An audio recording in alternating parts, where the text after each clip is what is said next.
in the world of alcohol ink, the basic really is the ink. That's the core. So I'll start with that. I don't even know why I have these here other than they look really pretty.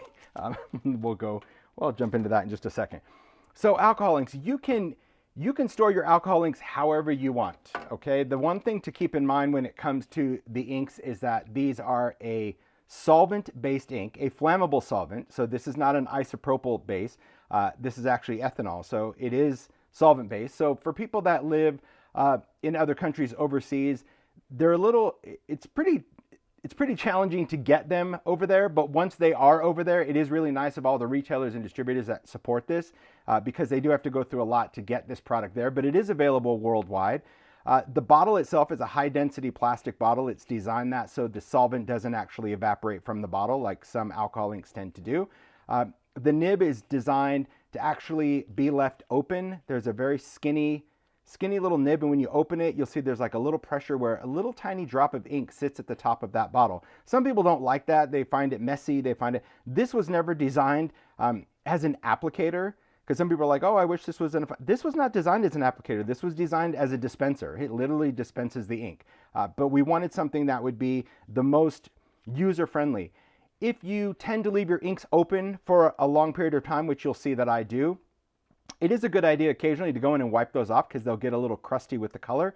And that little crust of that color could drop onto your backgrounds and create little nuggety bits, if you will. And, maybe some people like that, right? Some people don't. When you store them, make sure the cap is on tight, especially if you're going to store them in a box or a bucket or something where they lay on their sides. If this cap is not closed tight, these will leak out of the sides. But as long as you hand tighten them, you're good to go. You can choose to use the alcohol ink storage tins, which are really nice. When we first came out with this tin, this was in the early days of the tins. It's the same kind of overall shape and design, but as we developed these, and I think this is maybe over like 2 years ago now, we've relaunched this. I want to say maybe 2021 maybe. The alcohol ink tin is now stackable. So there are two versions of this. The bottom one, and I'm only telling you this because maybe you're going to be buying them, maybe you already have them, maybe you have the original ones like I did. The original one has this rolled in edge, you see that? This is not stackable. This is like, do what you want to do. But as we were doing spray tins and other tins with Ranger, we figured out a way to make these easily stackable. So the bottom of the stackable one, instead of it having that rolled in edge, has a step edge. And that allows these tins to stack on top of each other. See, like that? If you have one of these, you can still use it, but it needs to be the bottom tin always because you can stack on top of it, but you can't use it to stack because there's nothing to lock in. So I just wanted to kind of let you know, if you have many tins and you kind of see me stack them, some people say, oh, mine don't work that way. I do like the fact that it's stackable, and it's funny because I was hesitant on doing this. I always hesitate when we revamp something because I never want someone to be like, oh man, I wasted my money. It's still a good box for other things. But I remember this at, I think it was Creativation, that people were like, that's okay, I'll still use it. So I have inks in here. I have one tin that has pearls, alloys, mixatives. Again, you can decide however you want to store your inks. The inks, alloys, pearls, these are in these smaller little bottles. These are little half-ounce bottles. This is pretty much how most makers would utilize these inks. But some of the colors and some of the alloys and one of the mixatives come in these larger 2-ounce bottles. This was really developed a couple of years ago for the painters, as I mentioned, the artist. So not every color, it's a very limited palette. This was really based off of what most artists use as a base color. I have my tin upside down now. These I put in the spray tin. So I just take that insert out of it and they seem to stand up really easy. But there again, you may not want to store yours that way. But there's a lot of ink in these. I mean, this is a 2-ounce compared to a ½ ounce. So as far as size comparison, there's a lot more ink. Again, if you're a maker, if it's a favorite color, and we know in this world, like mushroom is a favorite, you might want a big bottle of a color. Other than that, you just kind of go for the colors that you like to work with. Do you need to own every color in this medium? Well, it just depends. A lot of people are full set syndrome people. I don't think you do in this one, but I will tell you that as you discover new colors, they can really make a difference on your backgrounds. So to me, that is important. So do I think you need all of them? I don't know. you'll probably disagree. So what I'm going to do just to prep is I'm going to take some things out and I'm going to put them off to the side. So as we go and use them, we'll be ready to go. Here's what I'm going to do to prep. You first saw like the mixative, I lay on their sides.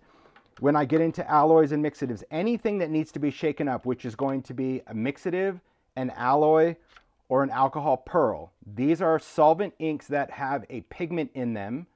That pigment needs to be mixed up. The inks, these are all dye inks. These do not need to be shaken. They do not need to be mixed. They can stay like this, but these need to be mixed. Because I know I'm going to use them, and anytime I go to work with them, I prefer to lay them on their sides a little bit before I use them, because instead of that pigment sitting on the bottom, which makes it pretty challenging to mix, you can see that it already starts to shift. And so by laying them on their sides, you're going to get this pigment to just gradually go along the side of the bottle. And this way, when you pick it up and shake it to get that mixing ball going, it's much easier to mix, much faster, instead of trying to break through that sludge at the bottom where that's currently stuck.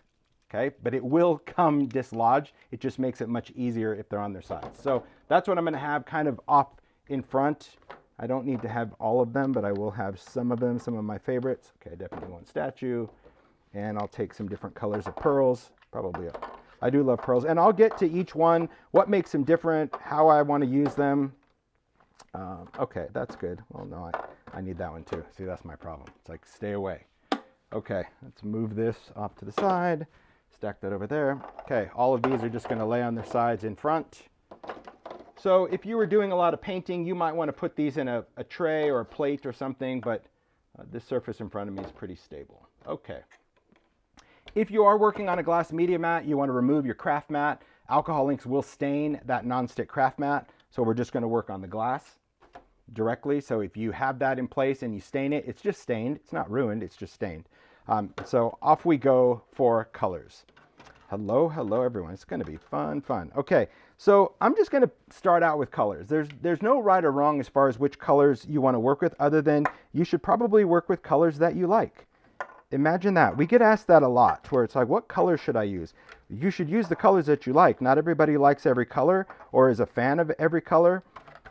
It is nice to be able to mix colors. It is nice to also have different tones of color. So if I'm picking out greens, I might want a dirty green, a traditional green, and maybe a limey green if I'm just going to do different backgrounds.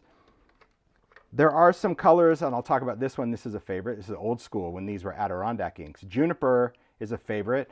Moss is a close comparison. This is actually a current color. That's a retired color. I still have my one bottle. And like many people, I'll just end up looking at it and never using it, but we don't judge, do we? Okay. Just taking a bunch of random colors, and I'll take a little pitch black. I'm going to keep pitch black over there. All right. What I like also about these tins is they're very easy for me to see the colors. I also like that, so it's easy for me to quickly pull out a palette and to throw colors back in there. Definitely want a little sienna. I do love sepia. I love sepia and teakwood in the browns. I can't espresso. I'm okay with espresso in alcohol ink, but I really prefer those other ones. I think maybe the redder colors. Let me just try to, I'm going to move this little train of bottles and see if I can put my tins in front. There we go. Okay. So we're good to go. So here we have just our inks, and I'll talk about these inks as we go to use them. Now we're going to get into surfaces. Let me just move. There we go. So surfaces. There are a bazillion surfaces to choose from out there. I'm not going to go into full detail of everyone. I'm just going to talk about what I like to work with. So when it comes to working with alcohol inks are designed for non-porous surfaces, slick surfaces, smooth things like metal, plastic, glass. They are not designed to be washable. They are not a food grade ink, so they're not designed for you to color dishes or anything like that. If you use them on porous surfaces like paper or fabric, they are still a permanent ink. They just don't do their magic as they should on a slick surface. The solvent in here can actually float and blend and move on a non-porous slick surface, whereas on a porous surface, the color is just going to absorb, the solvent flashes away, and it's dry and it's done. So to get the magic movement, you need slick surfaces. And there's a lot of other ones out there. I'm not just saying it's these. Some people find photo paper at the dollar store and they like that. Some people take plastic signs and repurpose them. There is no right or wrong, but not every substrate does the same thing. And that's what you need to understand. If you're working with ink and you're not successful, change the substrate. See if it changes at all, and that's why we add stuff. So back in the day when these first launched and when I first started alcohol ink, I only knew glossy cardstock. This is a slick surface, but it is a clay-based paper. So it is a shiny paper, but it's actually the most porous of all cardstocks out there, even more porous than watercolor paper.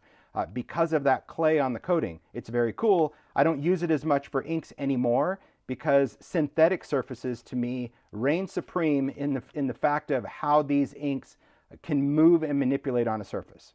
I still use this, but I'll use it for something else a little bit later.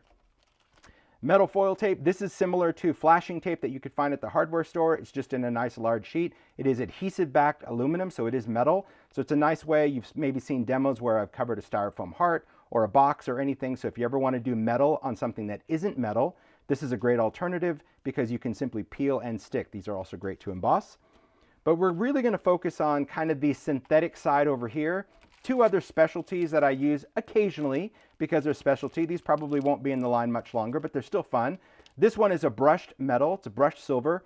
So it's a cardstock. It's not like craft stock metallic. This is actually a foiled paper. It's a really nice brushed silver. It's very cool for just industrial things. And then silver sparkle. Silver sparkle is cool because it's not glitter. It's an alcohol inkable sparkly paper. And so I'll show you a few samples of those and what makes it so cool. These guys, the synthetic ones. Yupo is a company that does Yupo in the art world. It is a synthetic grade paper. They have all different thicknesses, different sheet sizes. We partner with Ranger so we could get smaller sheets. Normally this is in a much larger pack. So that's why it is co-branded as Yupo. But there's a lot of other synthetic papers out there. So try them, see which ones you like. The ones that we have in the Ranger line, we have white. We also have translucent, which I don't use much. And we have heavy stock, which is really nice. And the difference between these really are just the thickness of this paper. This is an 86 pound.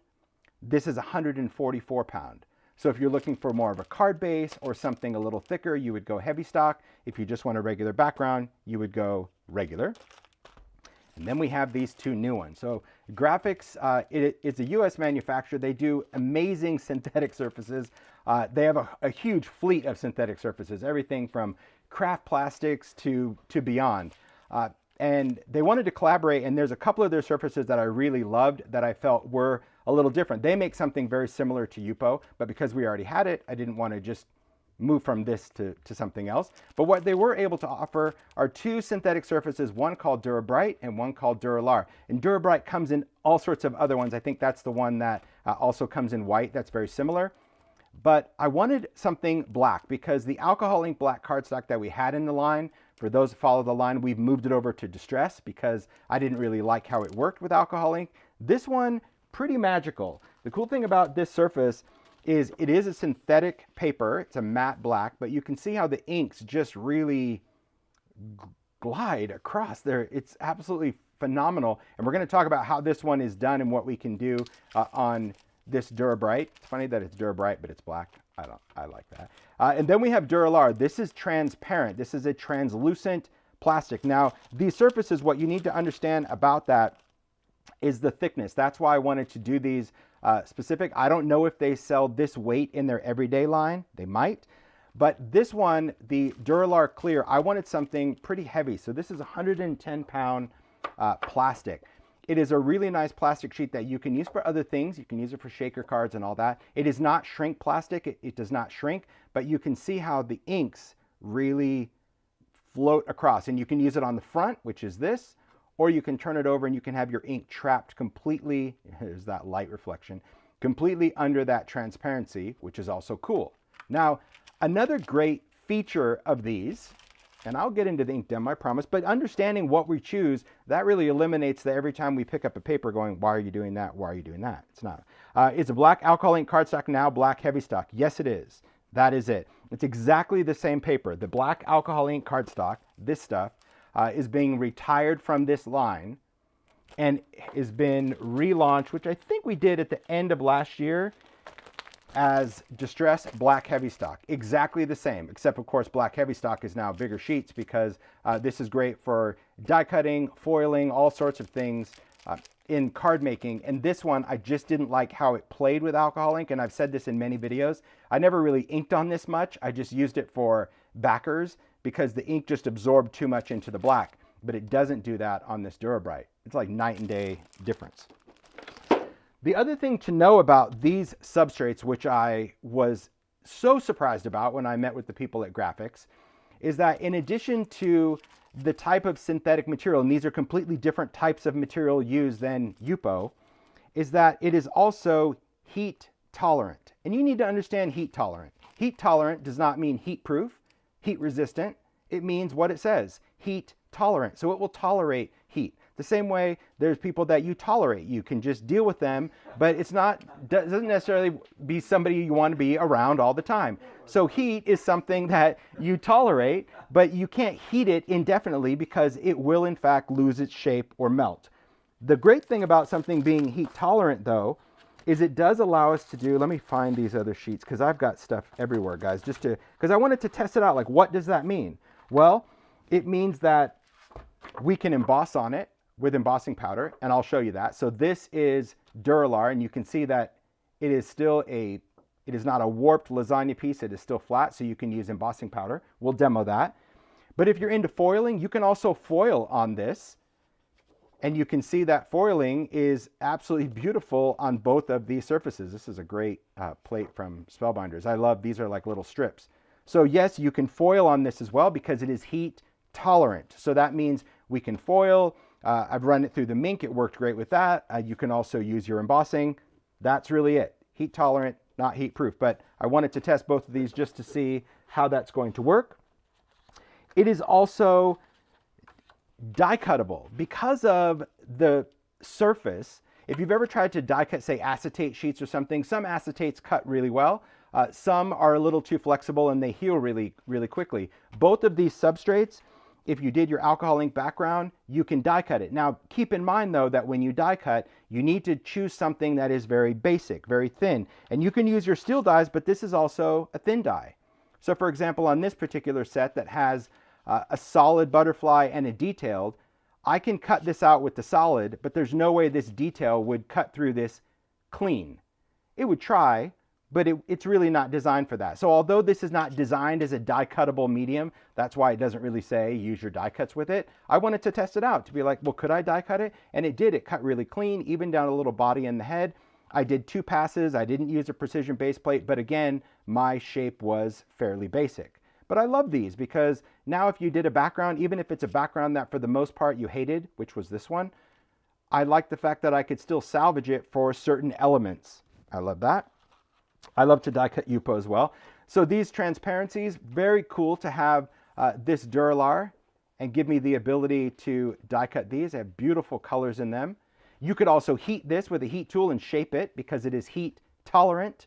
So I could use my heat tool, and while it's kind of soft, just make it pliable, let it cool, and so you could shape these wings on a card. A lot of great things that you can do with the substrates. So understanding the substrates really important before we just get in and ink, because once I get the inks out, I don't like to stop every time and tell you why it's working this way on this way. Understanding inks and surfaces, most important. And I will tell you that most of the time when people struggle or have issues with alcohol inks, or any medium for that matter, most of the time it's the substrate.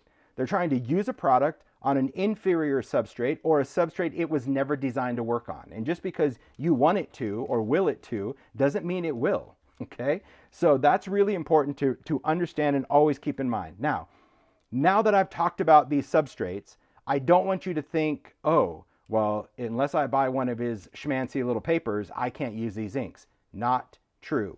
Non-porous. So let's explore that really quick. Non-porous could actually mean a substrate that has a non-porous treatment to it. This happens to be an etc. tag. You can see it is paper. It's made out of a paper board.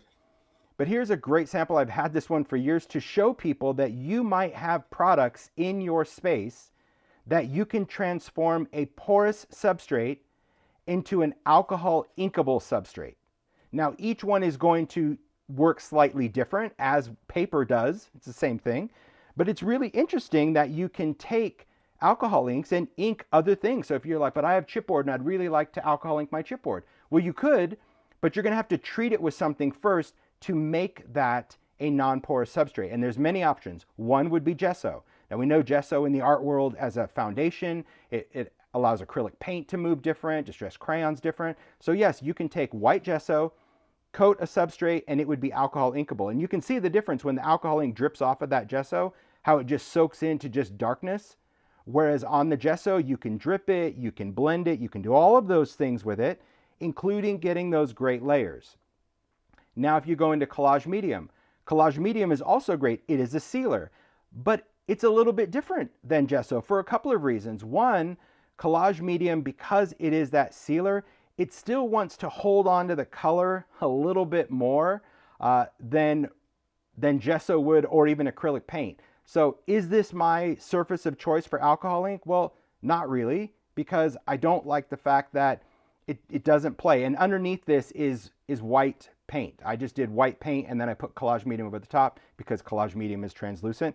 But I didn't really like that because, again, that collage medium just wanted to grab onto the inks. And this could be over anything. It doesn't matter the substrate. We're talking treatments. What treatment you put on a substrate, you can do this. So you could take this and create anything that you wanted to, all right?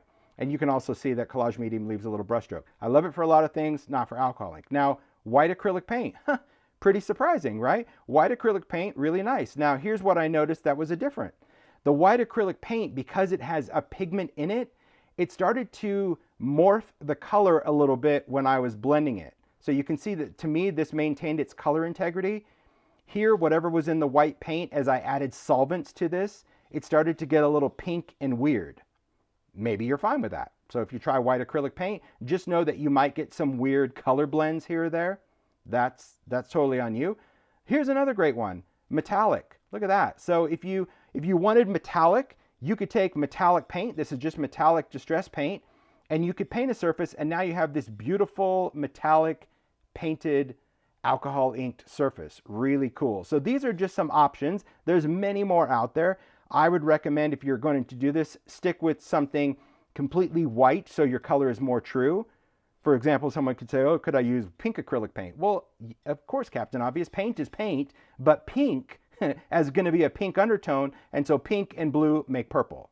Maybe that's what you're going for. So maybe that's a good hack if you're like, well, I don't really have a purple alcohol ink, so if I use pink paint and blue ink, will I get purple? Yes, you will. So it's a lot of fun. This is what I was saying at the beginning. It's a lot of fun to experiment, not just with substrates, but with treating porous substrates to create cool effects, okay?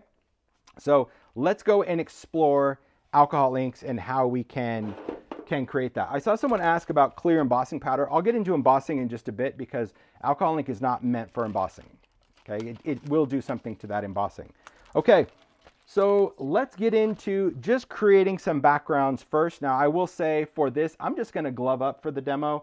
I'm very careless when I demo, and I don't necessarily care if I have ink on my hands, but because it's going to be on camera, and sometimes if there's like, you know, red that drips down my finger or cuticle, it'll look like a crime scene the whole time. So when you work with inks, here are some safety things to keep in mind. One, alcohol ink is going to stain whatever it's going to touch. That includes your skin. Can you clean it off? Yes. The easiest way to clean it off, in my opinion, would be hand sanitizer. That's the best. Or you can use a bar of scrubby soap. That is a brand, and that's also a great ink removing soap, okay? I'm gonna use black gloves. The reason I use black gloves is, again, when the inks go on the glove, you don't see it as much. Look at my pork chop hands. It's like a balloon animal. It doesn't show as much on the black gloves. The other thing to keep in mind is when you're working with these inks, work in a well-ventilated area. That means work in a space that has high ceilings. If you don't have that, have a window open just so it can exchange the air, because you don't want to breathe these in for an extended period of time. If you are a painter, an artist, all that, you already know all the other safety precautions about respirators and all those other things if you are around this medium for a very, very long time. For crafting, I don't wear a respirator, but I always have a window or door or fan going in the background, not directly over. So don't have a ceiling fan go directly over you, because that air will dry the inks too fast, in my opinion. So let's just set up our ink palette. For this one, I'm just going to pull a few colors just to start. Before we get into, you know, all the mixes and fun and craziness, I'm just going to start with a few colors just to play around. Let's get something a little bit truer. Okay, sailboat blue is going to be good. Probably want to find a little turquoise, but that's all right. I'll get one. All right. So working with these inks, the thing to know about these inks, and I'm just going to take a piece of Yupo. I'll always talk about the paper that I'm pulling out, just so you know. So this is just regular Yupo. This particular ink, when you drip it down, it is a solvent-based ink that will dry just from the air. As soon as the solvent or the alcohol in there, the ethanol, evaporates, that's what's going to go in and dry this. Someone just asked if I need to shake them. So just like I said at the beginning, you do not need to shake the inks. You only need to shake the things that have pigments, the pearls, the mixative, and alloys. So inks do not need to be shaken because they are all dye or colorant. So you can see as this dries on the surface, it's starting to wick out and kind of do its thing. Now, alcohol ink will always react with itself, always. Solvent and solvent will react, whether it's been dry for an hour, a day, or a year. Unless you seal it, and that's a whole nother deal that we're not going to get into, but you can learn about that online. I don't seal my work, but alcohol inks are always going to react with other solvents. So there's some things that we can do to manipulate the color. One could be blending solution. Now, blending solution is essentially alcohol ink without any color. It contains a resin. So you can see it's kind of yellow. So this is ethanol with resin. That resin is what's allowing this colorant to permanently adhere to that substrate, to the metal, to the plastic, to the Yupo. That resin is what's getting that color to bind. Blending solution will help blend the color. So if I put this on there, it's going to blend that color. So if I had this color, maybe I'll put another color right on top of it. There we go. Blending solution helps these colors blend together. Because it is the same base ingredient, it's very nice to mix that color. That's the whole idea behind blending solution. But blending solution, because it is resin, if you're working on a large piece or a background, things can get very sticky, because if you put too much of this resin down, your work will eventually feel like tacky paper, because it's not just a solvent, it's a solvent and a resin. And most alcohol ink artists today, including myself when I work with alcohol ink, just work with isopropyl alcohol. Now, isopropyl alcohol, this is something you can find pretty much anywhere now. You want 91% or higher. Anything lower than this will simply dilute your color and take too long to dry. Most of the time, even something under 91% will actually cause the ink to separate. So you want 91% or higher. Obviously, the higher you go, the quicker it's going to dry. So I'm perfectly happy with 91%. Isopropyl can be dispensed many ways. You can find these little needle tip bottles. That's what I have in here, isopropyl. You can also spray isopropyl, which is great. So you could have a mini mister with that, which is what I used to do. That's why it's red on the top, so I know it's isopropyl. But then because Ranger now sells these small bottles, I have my isopropyl now in this size bottle because I use a lot for certain techniques. You should never spray blending solution because blending solution contains resin. And if that resin is airborne in a liquid, it will stick to anything it touches, the lining of your lungs, your eyes, any of that. So blending solution is never meant to be sprayed, but isopropyl is perfectly fine. So just know that whenever you see these out there, it's isopropyl. You'll know if I'm using blending solution because you'll see the bottle of blending solution. And there's kind of no right or wrong, like when to use what, when to use the other. It just depends on what you're going for. Blending solution blends. Isopropyl is really designed to kind of move that color. So if I start with a little isopropyl and I put those same inks down, you can see that right away that ink is floating within that sphere. You see that? It didn't do what it did here when it was directly to the paper. It allows the color to float across the surface versus blend on the surface. Now that doesn't mean you can't blend colors, so you can put other colors in that iso while that's wet. You can get those colors to kind of move, but these colors will eventually become one because they're sitting in that isopropyl, whereas a blending solution, you can see, created that migration of color. Now we can move this around. Now we'll talk about how do we get the inks to move. Well, many things. We can use an ink applicator tool, so that's just like the same handle as a blending tool, but we use felt. This is just regular felt, like the craft store, see just that furry little felt. You could cut your own. There's nothing special about this felt other than it already comes cut, so you can do whatever you wanted to do when it comes to working with this. But you can utilize felt really just to kind of move or manipulate that ink around. Some people love this. I like it because it's It's affordable because you do discard this. You don't wash it or save it because you have a flammable ink on there. You can throw it away. You can also put the inks directly on this, and you'll see me do that a couple of times where we can go in and apply or stamp that ink out. We can swipe this across. It's a really easy way to get color to move. So maybe we wanted to stain something. So see what I mean? Alcohol will react to alcohol. So even though that's dry, going over it with more alcohol ink will just rework it. You cannot screw it up. Honestly, you can continue to manipulate that. So that can create a nice blend. If you didn't like this, because some people don't like it because depending on how much ink you build, you could get some of these little fuzzies to stick onto your work. Usually when it dries, you can brush it off, but if that drives you crazy, you can certainly use your blending foam for this. But just know, because you have to throw it away, it could be more costly. But the nice thing about this, it is much smoother. You don't get any fibers or anything. So you can use your blending foam, but I only use that for like really special things that I wanted to kind of create. Okay? The other thing is really creating something that's a little bit more fluid, a little bit more movement onto the alcohol inks. And that would be taking, there's a little ISO. I'll take these same inks. I'm going to get into more colors in a minute, but it's so much easier just to demo the same thing with the same colors. You can take an air blower. So this is similar to a camera lens cleaner. The difference is we just increase the bulb size and the diameter of the hole. The camera lens one is a smaller bulb, and it's like a pinhole to kind of clean dust off the lens. This was really designed to move the ink. The thing to remember is that when you're doing this, you just want to be really gentle on the pressure. Watch my fingers really instead of the ink. See that I'm just using a little bit of, just to kind of move, so I can move and direct that color. If you go in and really squeeze it, you can get that ink to blow out of the way. You can get cool flowers, you can do spin art kind of things. But just know when you're working with your colors, you're not just always doing this, because you're just creating explosions and essentially creating a void in the center. It's very cool how it layers up, but just keep in mind that you can kind of go in different directions and just use that bulb just to kind of squeeze. Make sure your thumb is not over the back hole, because that's where it's getting air back in to continue to dispense and produce it. Some people use straws. I'm not a fan of straws only because you're very close to the surface with the tip of that straw that's projecting the air, and you just automatically inhale. It's just your nature to just inhale. And so unless you're really conscious about it, and many alcohol ink artists are that use straws, so don't judge them. Many of them are very conscious that, yes, you can blow the air out with the straw, but when you go to inhale air, you take your mouth off the straw, you turn your head, and you breathe in fresh air off of the surface.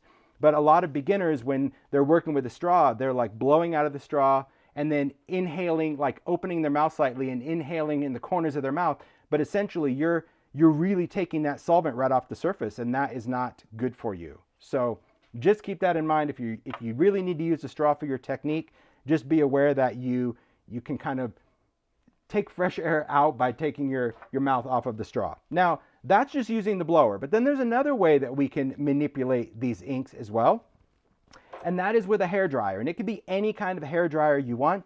This was one that I saw an alcohol ink artist use online, and I loved it. It's a Conair. It normally has a brush attachment. I found this at Walmart, Amazon, all sorts of things.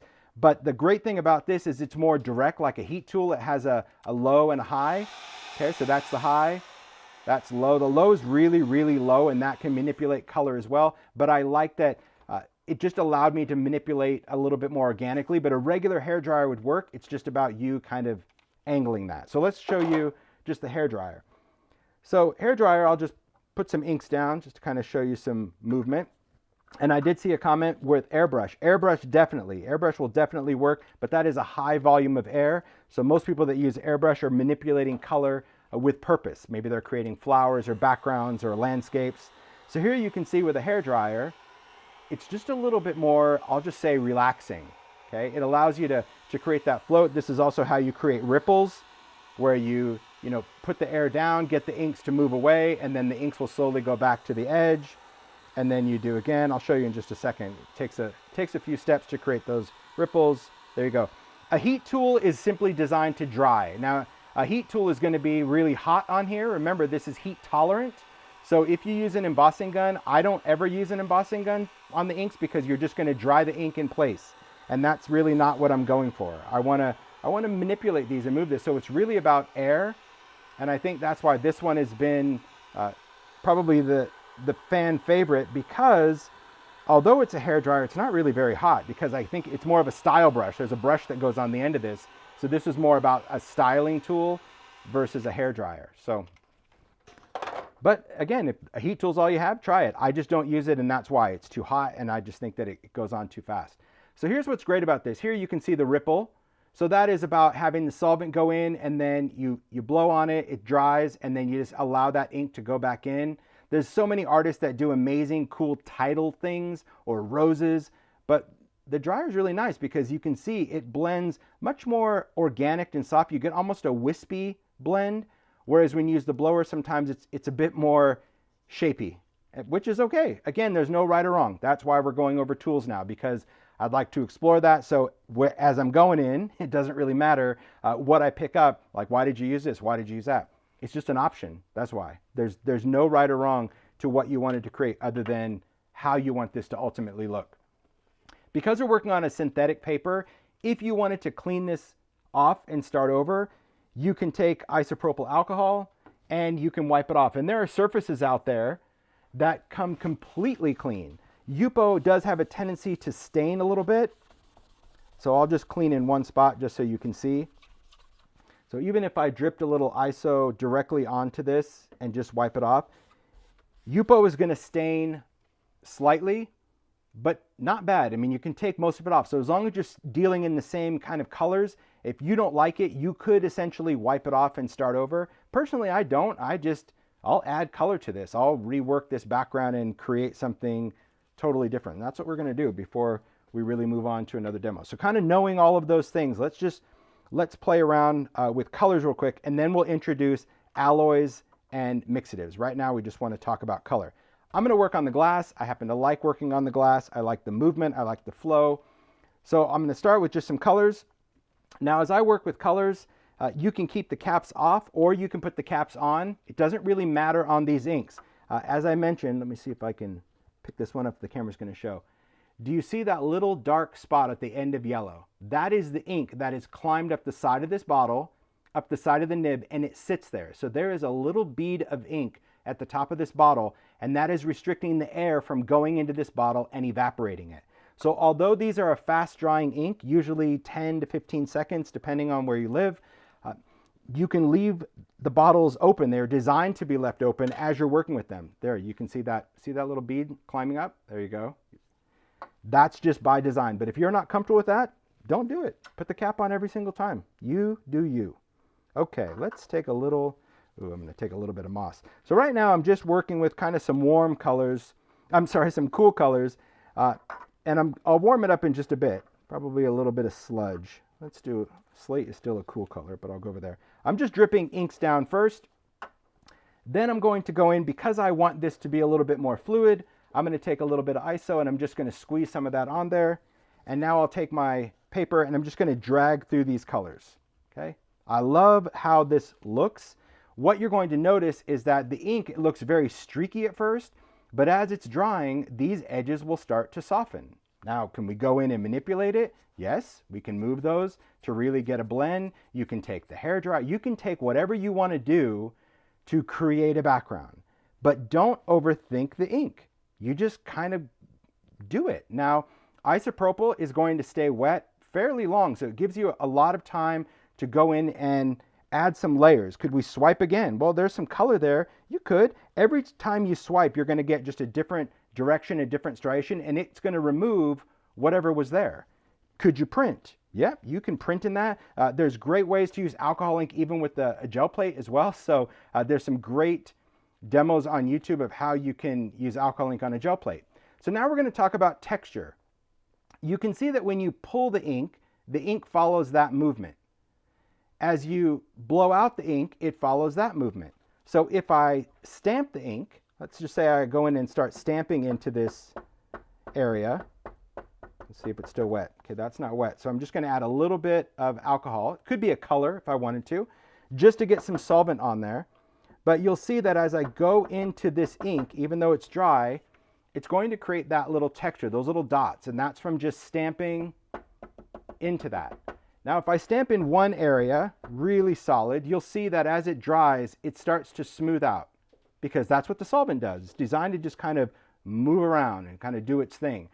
But if you take this and you either use a hairdryer, just some sort of air while you're doing this, and you dry those dots, I'll go into this area. So I'm just stamping and drying at the same time. If you don't have a hairdryer, you can use this at the same time, right? Meaning just do a little air as you're doing this.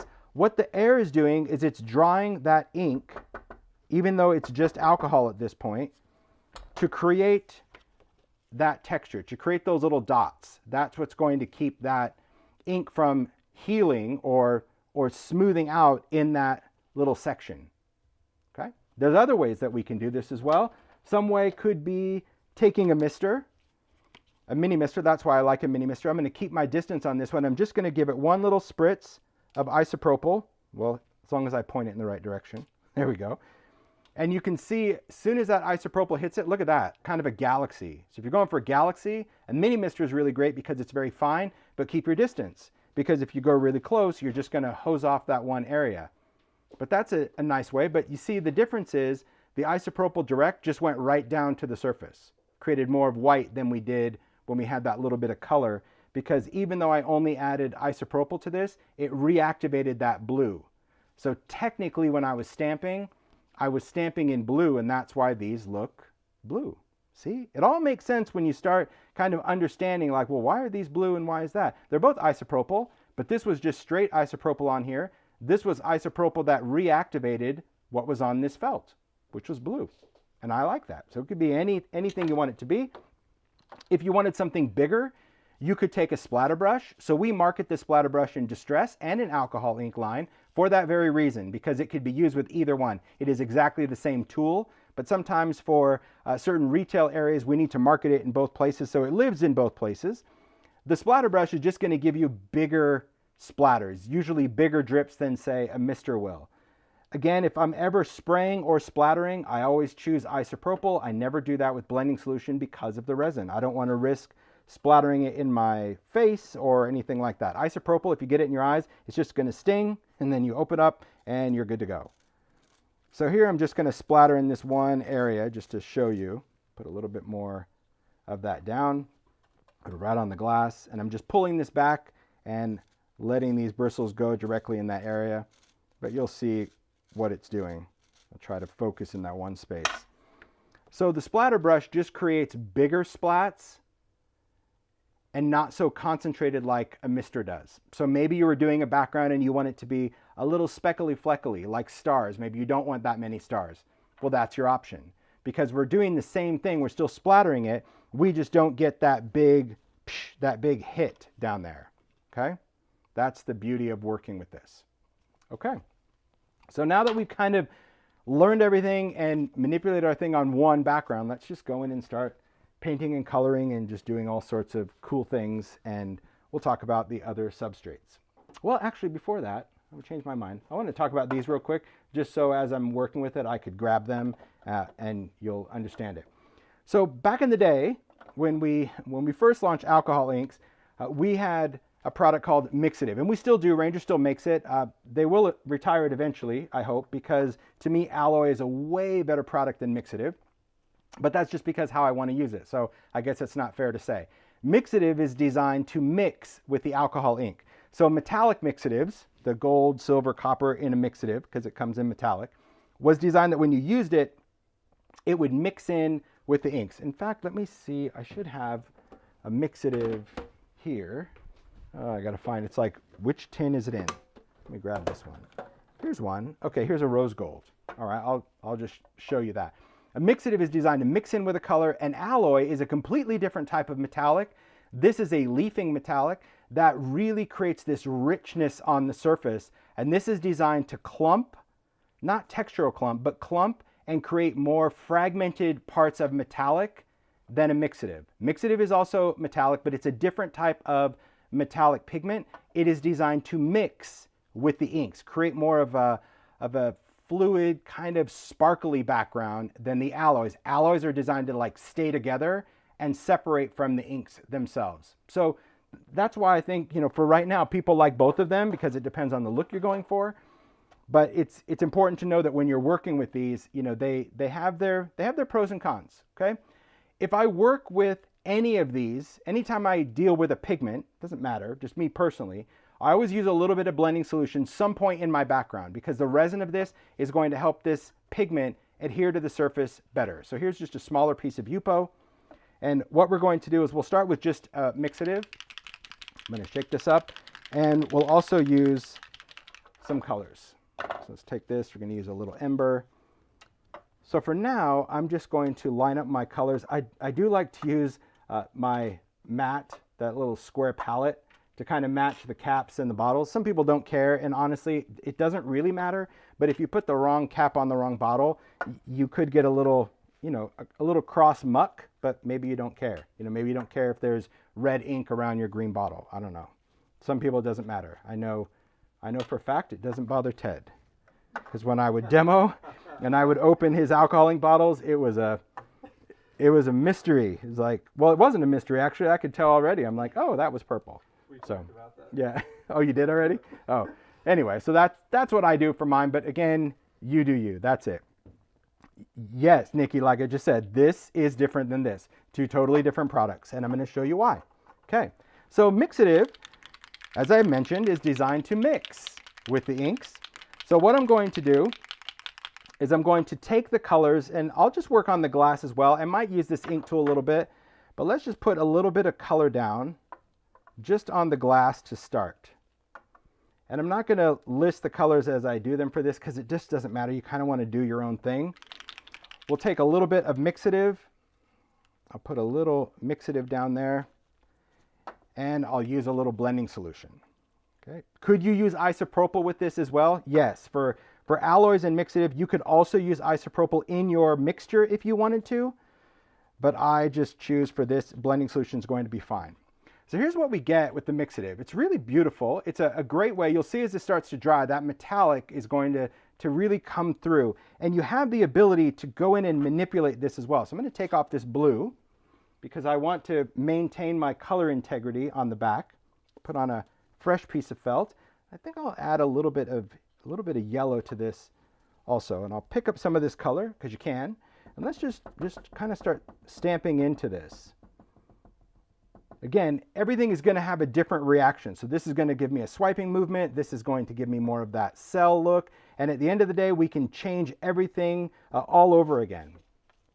Blending solution will also create much larger openings in your background. So if I stamp blending solution down, you can see it really starts to create these much larger openings because the blending solution is going to blend. Can the white surface where he sat those bottles be replaced, or can you buy one? Oh, the matte. Yes, you can buy a replacement matte for the media matte. Thanks for pointing that out, Mario. Sure. But when you're using alcohol ink, you definitely don't want to have your matte here. But yes, you could buy a replacement craft matte because I use them for a lot of other things as well. So here I'm just want to stamp this out just to kind of show you a couple of things. We can even shake some of this directly on there. You can shake blending solution. You could even shake a color on there if you wanted to. I just want to show you specifically that when we do this, the mixative remains mixed. So even if you stamp over, even if I go over this area where we have that swipe, which I really happen to like, but I'll still go over just to show you, the mixative remains mixed with this. Now for drying the inks, I prefer that if you let these air dry, you'll kind of get a little bit of magic. Okay, that could be fun. If you are impatient and you're like, I need this to be done, I got to move on, well, feel free. You can use a hair dryer. You can dry those inks in place, get those set. There's nothing wrong with that. And we could still go back and rework this because, as we talked at the beginning, alcohol ink will always react with itself. But here is where that mixative is really beautiful. So all that reflection, that high sheen, that rose gold in there, you can see that it's mixed in with the colors that we used. It almost creates an alcohol pearl, pretty similar, but it's still a little bit more concentrated in some areas. So mixatives are beautiful for that. Alloys, completely different animal. Alloys are meant to actually stay together. So let's use that. So we'll talk about cleaning up. Whenever I clean alcohol ink, anything off of my glass mat, even if it's gesso or collage medium or anything that's dried up, Hand sanitizer is my cleaner of choice. Why? It's just gel based. So for me, it stays wet longer and allows me to clean it up. Could you clean this with isopropyl? Yes, isopropyl will also clean this off. But that sanitizer just allows me a little bit more, I'll just say cleaning time, whereas isopropyl won't. And then it just cleans it all up. Makes it easy. And then when I'm done, like really done, I'll just clean it with glass cleaner. That also helps. Okay, so let's take another substrate. This time we're going to go in and use alloy. I think I'll use statue for this one. You always want to shake these up until you have that mixing ball. So any of those with the pigment, mixing ball. Usually if you don't hear the mixing ball, two things. Well, it could be three, but hopefully only two. Either the ball is stuck at the bottom because you left them like this, even when you were using them and you go to shake it up and you think, I've been shaking for 3 minutes and I hear nothing. It could really be stuck in the dirt down there, or it could get stuck in the nib.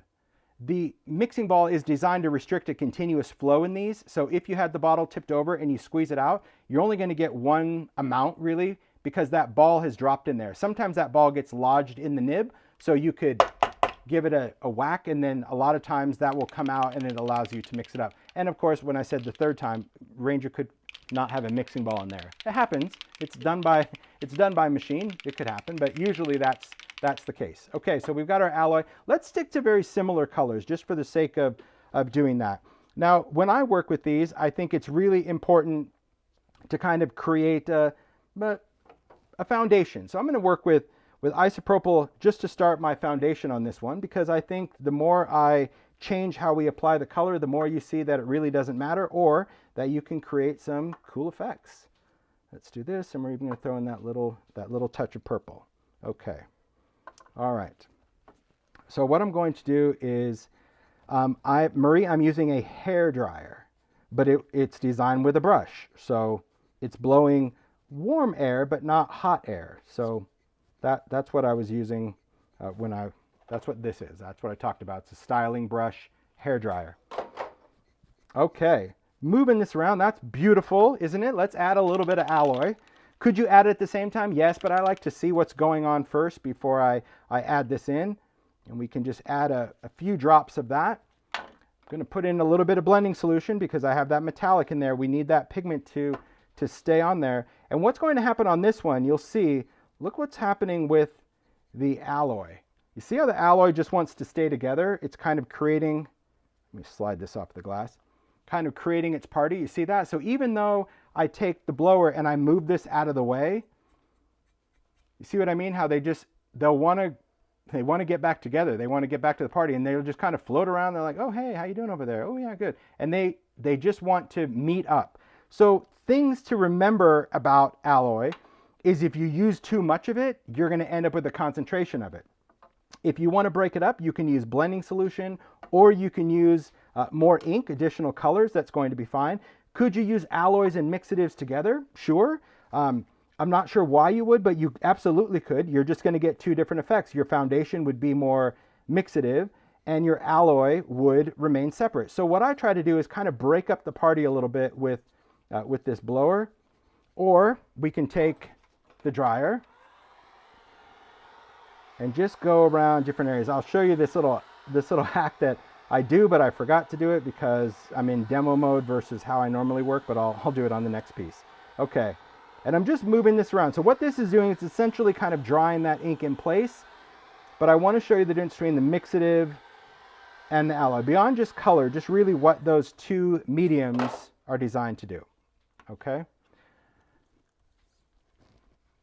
There's our difference. So here, our mixative is mixed in. Still beautiful, still has that wonderful sheen when the light hits it, but this is the alloy. And you can see that the alloy is like, whoa, intense metallic because it is a leafing metallic. And again, you're getting more concentration of that. Even where it breaks up, you're getting those little fragments. It really just becomes a favorite, honestly. It just depends on the look that you're going for. Sometimes you just want that overall sheen, and sometimes you want those lines of metallic. And you can still manipulate this. I mean, you can even manipulate it down to a paintbrush. There's so many alcohol ink artists that I follow. Bryant Small, amazing alcohol ink art. He paints giant things. Also, Manifest Jess, she does a lot of stuff with a brush. And I mean, there's so many that I can't even name. But amazing skill and technique, and everybody has their own spin on that. If I wanted to create an effect similar to this one with those little drips, I'll put a little blending solution on there, and I can just start stamping that down. I prefer just to kind of go in with this because to me it's just a little bit easier. So I'm like just gently kind of squeezing air wherever I'm stamping that ink, just to freeze those drops, because I happen to like the texture. Some people hate the texture. There's artists that absolutely hate it because they want it to be super smoothie. And again, I got my Conair one. I got mine at Walmart, so you could get it at Walmart, Amazon. I think it was even cheaper at Walmart. So, okay, thanks. So there you go. So what I did here, this is the same alloy, but you see all those dots around it now? That was because I just added a little bit of blending solution, stamped, and then kind of froze those in place. Right? Cool. Okay. Let's see. Mixatives like Perfect Pearls, alloys like Micacin. Kind of not really. That's a tough comparison because those are both pretty much similar to each other. It's just a different kind of metallic. I would say, you know, if we're trying to compare the products, like alloy would have a similar kind of metallic like in foundry wax, where it's that really intense metallic. Okay, now we're going to talk about pearls. So now hopefully you understand the difference between mixative and alloy. Is there a right or wrong? No. Mixative is going to mix the metallic in. Alloy is going to create more of that metallic veining or marbling on the surface. More concentrated metallic than a mixative. Mixative, mix, alloy, concentrated. Maybe if that helps you. So to me, they're both beautiful. They both have kind of their place. It just depends, again, on your preference when you're working with it. So next we're going to talk about alcohol pearls. Alcohol pearls are a pearlized alcohol ink. It is different than a pearl mixative. We do have a pearl mixative. A pearl mixative is just a white pearl that you can mix in with your inks, but when you do, it remains a white pearl with color. The benefit of alcohol pearls is that each color has a coordinating pearl color in it. So I would say alcohol pearls are, in the alcohol ink world, are similar to mica stains in the distress world. There's a good comparison because it's a colorant fused with a coordinating pearl or mica powder. The cool thing about alcohol pearls, though, unlike a mixative or an alloy, is that that pearl is has a different type of binder in it. So when you mix up these inks, the pearl stays fused to the ink. So it doesn't break up like an alloy. It doesn't streak across and remain separate like a mixative. Alcohol pearls are one thing. That's why we've added those to the line, because people go, well, I can take a pearl mixative and I can use an alcohol ink. Yes, and you'll get an effect, but you won't get this. This is if you want to have a pearlized background. Now, the cool thing about the background, and let me show you a little, here we go. Here's a tin. As I said, you know, I like to keep a lot of different backgrounds all the time. I love to use my storage tin because we can do a lot of cool things. So here you go. Here's some pearl backgrounds. This is what alcohol pearl is. It's still a color, but you can see that the entire surface, see that, is pearlized. You see over the whole entire thing. So meaning you can see the color, but watch when I slowly tip it to the light. Do you see how the entire surface radiates pearl, not just one section? Because alcohol pearls have a type of pearl that bonds to the colorant. That is the difference. Okay? Some people get really confused by all of these, and I don't blame you. It's a lot to learn and know, but the more you do it, the more you understand it. And that's really why. Could you use pearls with inks and alloys? Yes. It is another type of alcohol ink, but it is a pearlized ink. This background, let's see, where was it? I just had it. I probably put it at the bottom. Let me pick this up. There we go. I did put it at the bottom. This background, see, now I can't even use my fingers. This one is all ink, beautiful colors. This one is ink with alloy and pearl. So here you can see that the areas that just kind of remain color are more ink, but then when the light hits it, you can see that surface is pearly right there. And then there, look at that real big shine. That's where we've got some of that metallic, that alloy concentration right there. And probably even a little mixative. I can see a little rose gold up here. I can identify just because I've used it forever. But once you start playing, it's a little bit of this, a little bit of that. Just have fun with it. The thing about it is don't overthink the ink. Because if you're going for perfection, this is not your medium. It is not your medium. You want to kind of let yourself go and just let the inks take you where they take you, because you can completely transform something. Let's just, before I jump into the pearls, let's say this one, I'm like, you know what? I hate this. I hate everything about this is terrible. Okay, look, it doesn't matter what I use. It didn't matter that I use Mixative or whatever. I don't have to remember anything. I'm gonna flood some ISO on there. I'm gonna take some blue. I'll take some green. I'll take some purple right into that mess. And I'm just gonna start changing this out. I'm just gonna completely manipulate this background in a whole new way. You get what you get and you don't throw a fit. But the best part is that you can go back and alter exactly what you want it to be. So here I can introduce some blue. And again, I'm just like short little bursts. I know it's a little off camera, but it's stuck onto the mat where it is. Then I'll take a fresh piece of felt because I'm going to go in with a little bit of patina alcohol ink. Put a little bit of patina in there. Then I'll put a little bit of blending solution because I want to blend this color into the background versus isopropyl where it's going to move the background. And now I'm just going to add some of that patina color into there. Even kind of changing that space. Just so the whole thing didn't look, again, like a crime scene anymore. But that was just my thought of it, my view. I want to have a few little dots, so I have the technology that if I take a little blower or if I take the hair dryer and I apply this at the same time, I can create those little drops. If I don't dry it, it'll just blend into the background. So now here's that same, formerly this, because we just did the same colors. Now we just have a little bit more interest. It's incredibly forgiving, this medium. Even though you think, oh, I'm going to put blue on red and it's going to make purple. Well, yeah, where they're still red, but if you have enough of that blending solution or isopropyl to move that color, you can create a new space. Yeah, there is kind of a flower there. And you can just keep going. That's the whole thing that you have to remember and learn, that you can keep going and keep going with this medium. Okay, do a little bit of sanitizer to clean this up. Gonna wipe this up, and let's get into alcohol pearls. Let's move this. So one of the things where I said I wanted to share this hack, when I'm working with alcohol ink, sometimes I always second guess whether I should share a tip because it would confuse somebody, but hear it for what it is, okay? I'm going to work with just another piece of Yupo, and we'll get to Dura-Lar and Dura-Bright, we will. I'm just gonna take a piece of Yupo, but if I'm working on this, you saw that when I was working on this, this wants to kind of move around. If you have, what do I have? I don't know if I do. Could you just grab my spray bottle, please, Mario? Sure. I thought I had it here, but I can't seem to find it. It should be in the bottom drawer, laying down sideways. Is it there? Yep. Okay. What I like to do when I'm working, see, it wasn't even here because I thought, oh, if I bring this in. Okay, I'm just going to use water. Water and alcohol ink do not work together. So that's why I don't like to show it, but I'm going to share it because I feel like it. I just take the one side of my surface, whether that's Yupo or whatever, I'm gonna do it off camera, and I just give it one mist of water, okay? That little mist of water on the back of that, when I place it down, it's just gonna create surface tension just from that water. And that's gonna keep your paper from moving around. Could you move it? You could try to move it, but it keeps it stable. Just one little mist. So anytime I'm dealing with these papers, I like to spray the back with a little bit of water because now when I take the blower and the hairdryer, whatever, see my paper doesn't move, where over here, it was moving across the surface like a little air hockey table. Does that make sense?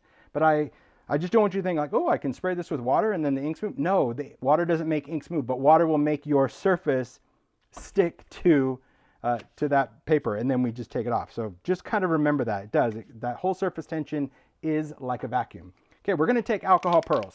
So here's what you need to know about alcohol pearls. If you are a note taker, write this down when it comes to alcohol pearls. You cannot, should not use isopropyl alcohol with pearls. Why?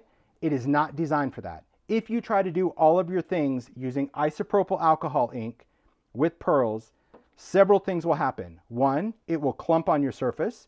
2, it will chip off of your surface. And 3, it will flume off of your surface, meaning the pearls will not be bonded to the thing. So it does many things. It makes the pearls rub off, but it also makes the pearls get really chunky in some instances, and then they chip off. So if you're going to work with the pearls, you want to stick with blending solution. Okay, now if you said, well, wait, Tim, what if I was doing a background, I just wanted a couple little shakety shakes of pearl. Could I still do a couple shakety shakes and still use isopropyl?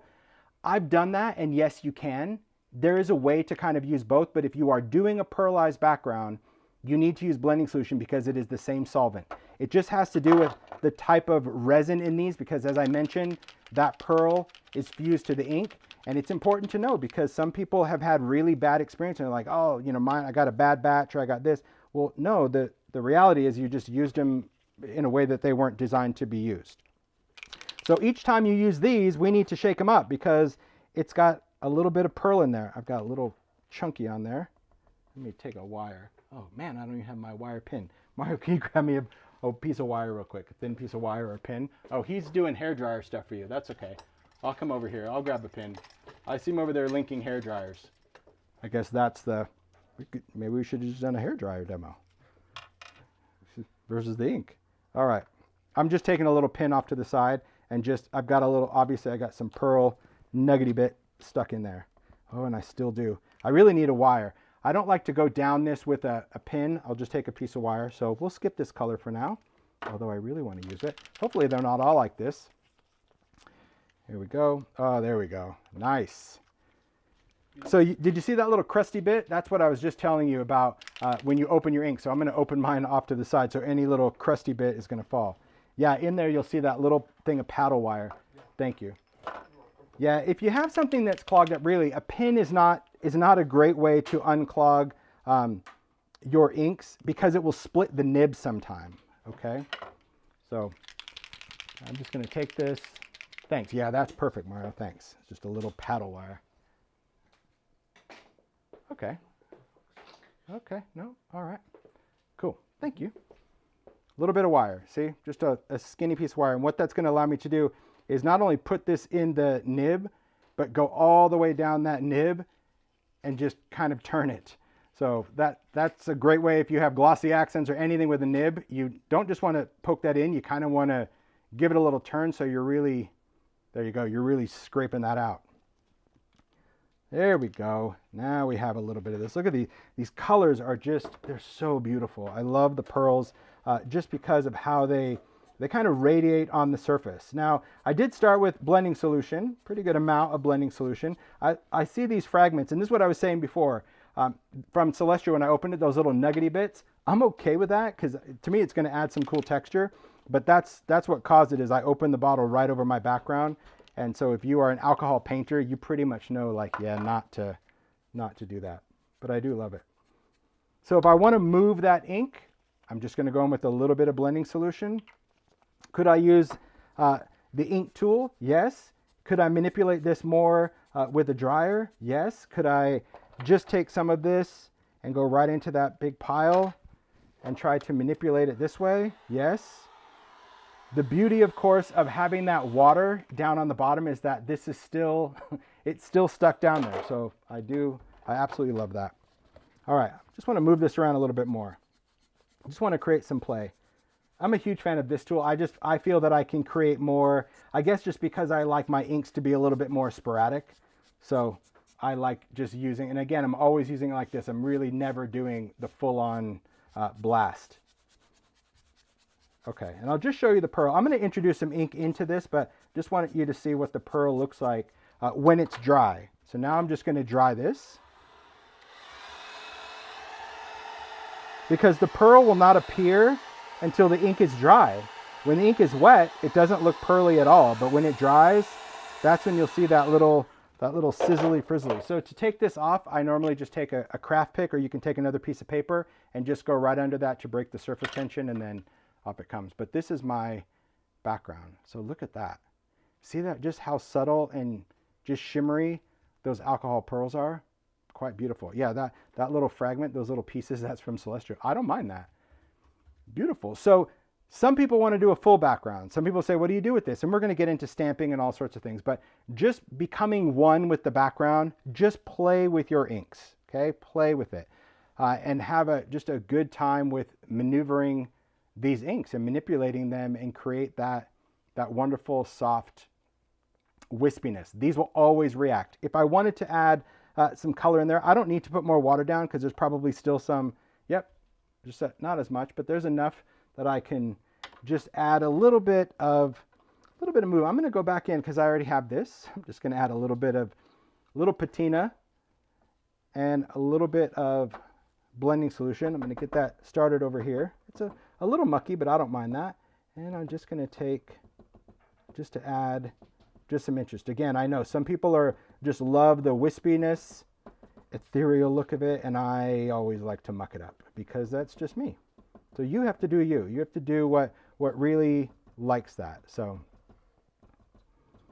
all right, absolutely beautiful. Okay, so there is another background. And again, having something synthetic like Yupo just makes it really playful on a surface. And whether the difference between a regular Yupo and heavy stock Yupo is just thickness, not how the ink performs. So the techniques that I'm sharing with all these have been on Yupo so far. We haven't changed, have been the same. So nice. So now you understand hopefully a little bit about the inks, the difference between pearls and alloys and mixatives and all that. Now we're going to just start focusing on other substrates. Oh my gosh, so much fun. Okay, we're going to deal with clear substrate right now. We're going to jump into the alcohol ink Dura-Lar. Now this is that clear substrate. When I work with this, I prefer to work on this part because my colors are muddy on black. So whenever I work on this, I prefer to work over here so I can see what I'm doing. So I just need to do a little moving. The cool thing about these surfaces that I'm going to show you, just so you're aware, all of the stuff that I shared so far on Yupo will work on the other surfaces as well. Okay, so the inks are the inks. This is just something that's going to be completely different, if you will. So for example, these are the alcohol pearls on that clear Dura-Lar versus the alcohol inks. So these are just the color. These are the pearls. So both will work. But we know that if we're doing pearls, blending solution, if we're doing ink, it could be blending solution or isopropyl. But yes, they'll all work on the substrates because the substrates are designed to be used with the different alcohol inks. So let's just move this. Just going to move these off, try to keep my lids somewhat organized. So. Okay, here we go. So let me take a little paper towel. Let's see. So someone just asked about a canvas. So just like I shared at the very beginning about the different substrates and how if you had gesso or primed, could you use alcohol ink? Yes. So it wouldn't matter whether it was canvas or whether it was cardstock or chipboard, as long as that's treated, and gesso was one of those things that I showed, that would be a yes. You could use alcohol ink on that as long as your substrate was treated in some way from one of those things. Okay, let's take a piece of Dura-Lar. I think I have some open. I do. I think I have some smaller ones cut. Yes. So Dura-Lar is going to come with a little divider paper. That's just going to keep it from getting all scratched up. Going to get rid of that, and I'll place that down. Again, if we're going to move the inks, which I will, I'm just going to use the blower. I'm going to do the same thing to the back of this, just so you kind of know, which we know is now just a little bit of water, just to kind of stick that down. That's just going to help. The gauge of wire is insignificant. Just any kind of thin wire. You can do, what is that, 24 gauge? Yeah, it's pretty thin. I think that's pretty standard for paddle wire. All right, so what we're going to do on this is we'll take some alcohol. There's a little isopropyl, and just going to drip on some colors. I think it's going to be fun just to add some. Go in and create this. Someone just asked, could you use it on leather? It depends if the leather is porous or non-porous. If it's the raw part of it, it's going to soak in like a dye, and if it's a coated part of it, then yes, it would work like a white leather. The inks would float across. So yeah, a lot of substrates. There's a lot of fun that we can create on this. So one thing to note when it comes to manipulating your colors and how you want to play with the colors. If you want to mix or introduce inks, let's say we wanted to go in with a little bit more purple, you can take the ink, you can add a little bit of isopropyl, and you could go in with, that brush seems a little too big to me. You can go in with a paintbrush, and you can also manipulate color. So you can still pull color around. You don't always have to just blow it around, and it's still going to self-heal. So it is going to give you an option to actually pull color or pull the inks in different areas. What you have to remember about manipulating inks is as long as the ink is wet, it's going to want to self-heal. But as it dries, and I'm waiting for this to dry for just a bit, if I went in with that same brush and I started touching this, it's going to, this is still wet. Let's see if over here is dry. It's starting to dry up. Let's just take some of this, and I'm just going to kind of move this. Just want to bring some of this purple around. Now, if I get too much purple into the yellow, it'll be a little brown. Not that that's going to bother me at all. Let's just manipulate this. Just want to soften it a little bit. So see that drip right there? I'm just going to go in with that blue. See how I can just a little bit of air just to manipulate it. It's so crazy, so fun to do. If I take a brush, now that brush again could be color, or that brush could be color and isopropyl, or it could just be isopropyl, or it could be blending solution. We already know all of those. If you touch into that ink now that it's starting to dry, this is what's going to create these really interesting little drips and tiny, I mean, I'm talking like I'm barely touching this. The closer these are, the more they're going to heal. And I'll hold this up closer so you can see what I'm doing, but I can't demo in the air. If I just kind of make those dots a little further apart and be really light-handed about this, you'll see that it just creates like an interesting kind of trail onto that transparency. There we go. You can see over that, or I can just take a piece of white, put it underneath so you can see what I did. So here, if you put your dots really close, they're going to connect. So if you want to create that trail, just go a little further apart. You can always go back in and still, you know, add a little bit, add a little drip here or there. It's quite fun. And just like the Yupo is, this Dura-Lar is incredibly forgiving when it comes to working with your backgrounds. So that's just blowing the ink out. I love just to show how that substrate really works very similar to a Yupo in the sense of my ink can create those fragmented edges. It doesn't mean that you only can use alcohol ink on Dura-Lar. You might find transparencies, you might find all sorts of different things, but certain transparencies, what's going to happen is a transparency might soften the color. A transparency might wick different. It might or might not. It's about the properties that you like. So all I'm demoing is what I like and the surface that I've designed. It doesn't necessarily mean it's the only one that could be done. There's a lot of different ways to create it. And I think that the more you experiment and learn, the better it is. Okay. So let's create a different kind of background. I think this one, I'm going to just do a full sheet because I want to make a mess, if you will, make a big background. Okay. We're going to take a full sheet of this. Move this one out of the way. And let me just, I'm going to work here, but I'm going to show you here just so you can see what I'm doing, because I can only demo how I do it. I don't care what I'm doing until it's done, because you can always change it. So here I just used a little ISO because I need to work on these little crumbly bits. Okay. Squeaky clean. Yeah, and I'll show you some other things at the end, like maybe sparkle or all sorts of things. It's pretty cool. So, okay. So what we're going to do next is I'm going to take this piece of Dura-Lar and I'm going to create that kind of swooping background, create some cool effects, and then I'll show you what it looks like here. That'll kind of be my light box. So for this one, I want to get a little mucky for sure. So we're going to use there's a little espresso here. I love sepia and teakwood. Again, both of those are really good. Definitely some mushroom, but I don't even think I have, like the little bottle of mushroom goes, so I like to use just the big bottle of mushroom. So I'm going to use some mushroom, and because I have these open and I don't need to find it, oh, I do have a small one there. I'll use a little bit of Monsoon. That's just a really cool blue. It's kind of a dirty blue. And let's use some moss.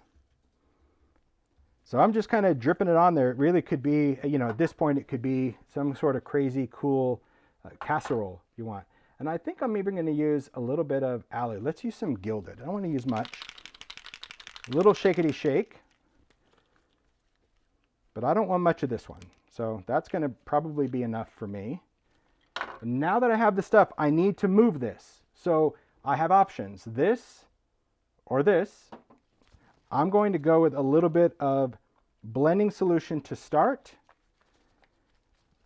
And then I'm just going to have a little bit of ISO in there as well, just to give me a little bit more movement. Okay, there's my sludge. Now it's just time to just slip and slide. So I'm going to take this and I'm just going to drag through that substrate. So you can see as we're doing this, the effects that we get, and change direction, right? If I just keep staying in the same direction, maybe if that's what you want, that linear pattern, you can, but I'm gonna just kind of go around in different directions.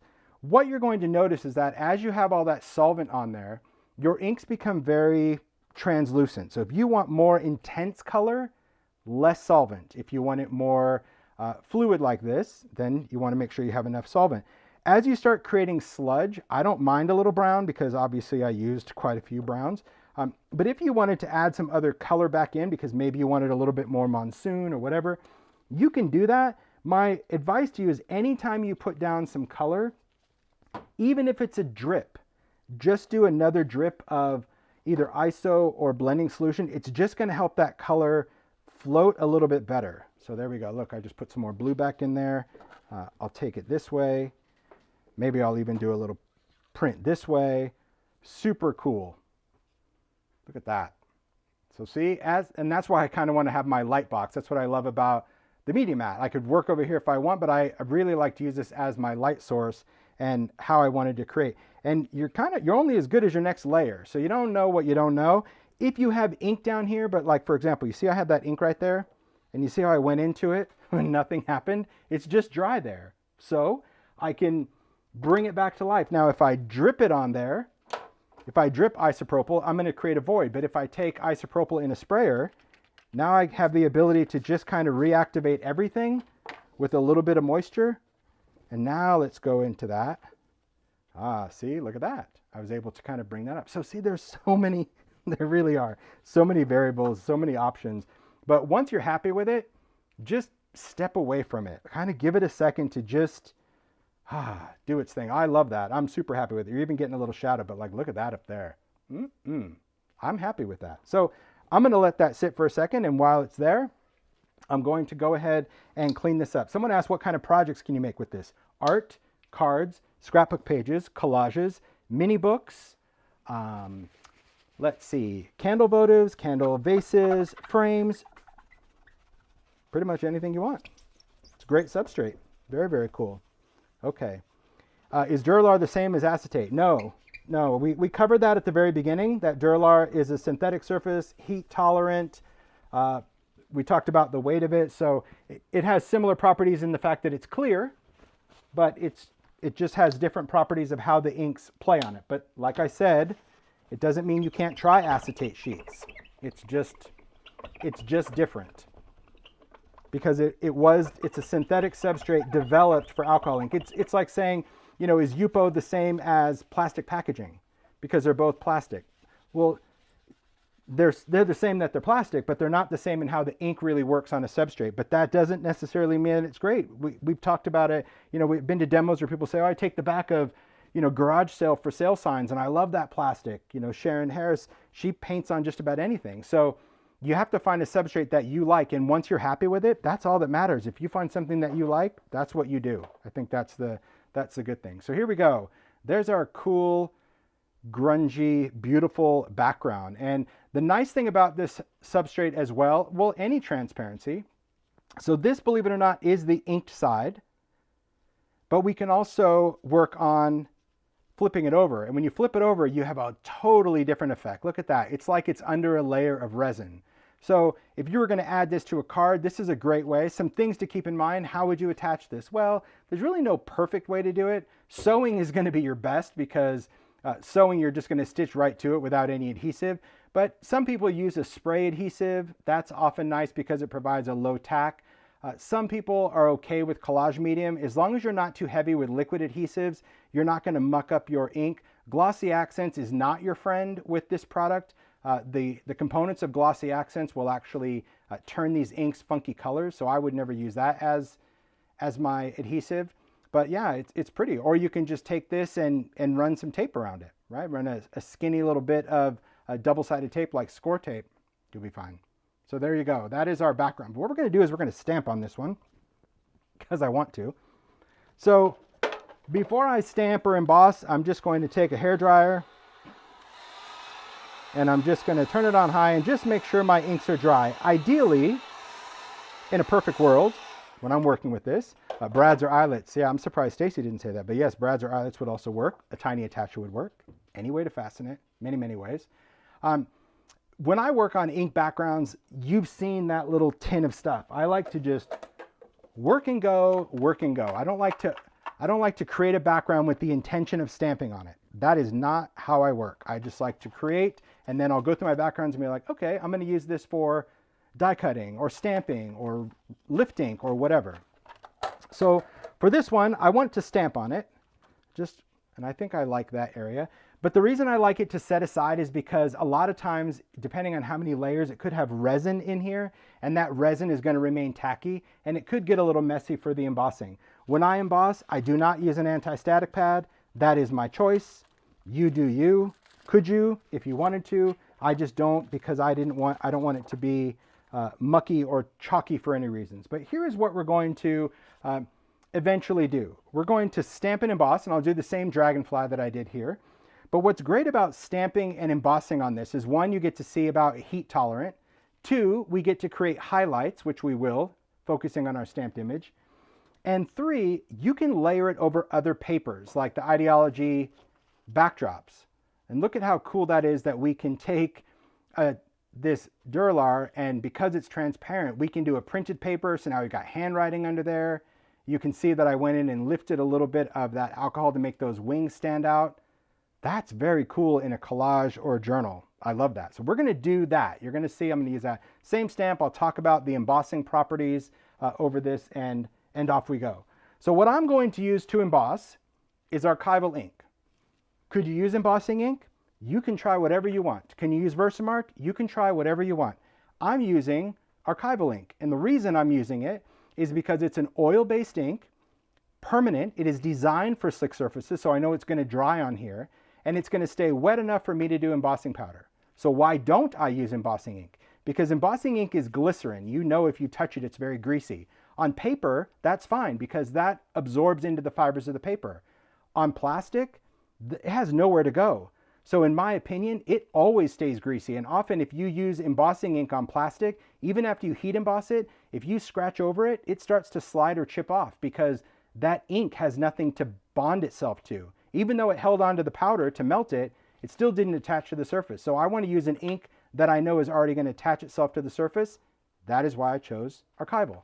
So I'm going to emboss with archival ink, and I'm just going to use black embossing powder. Could you use superfine detail? Yes. I've never been a fan of superfine powders in all of my stamping years, because, well, besides it, to me, it's like, you know, fingerprint dust. It doesn't have a nice raised emboss design to me. But again, you do you. So let's go into that dragonfly. It's a blast from the past, right? These are original Stampers Anonymous classics designed by a variety of anonymous, amazing artists through the years. When Stampers Anonymous first started out, that's what got me into stamping, was this brand. I freaking love these images, so I love these classics. They're still available. This one, and I know this set in particular, Michelle Ward, this is actually my favorite stamp of all times. You can see, you don't see many stamps in my binders like this, do you, Mario? No. This one, Yeah. it is, if I had to pick a favorite stamp ever in the history of stamps, it would be the Dragonfly Legend, because we've replaced that a couple times. many times. I just love it. But really, like, that's it's timeless, cool art. So that's the one I'm going to use. I'm going to use this. And I think what I'll do also is, you know, I'm going to use, I don't have room for it. I have my platform. I don't have room for it. So would you mind grabbing me a stamp block, Mario? I just don't have any room. And I don't want to move everything around because I'm already kind of set up. I'm going to wing it. I'm going to go old school. I'm going to stamp with a stamping block. Can you use perfect pearls with archival? Yes, you can. Random question, but yes, you can.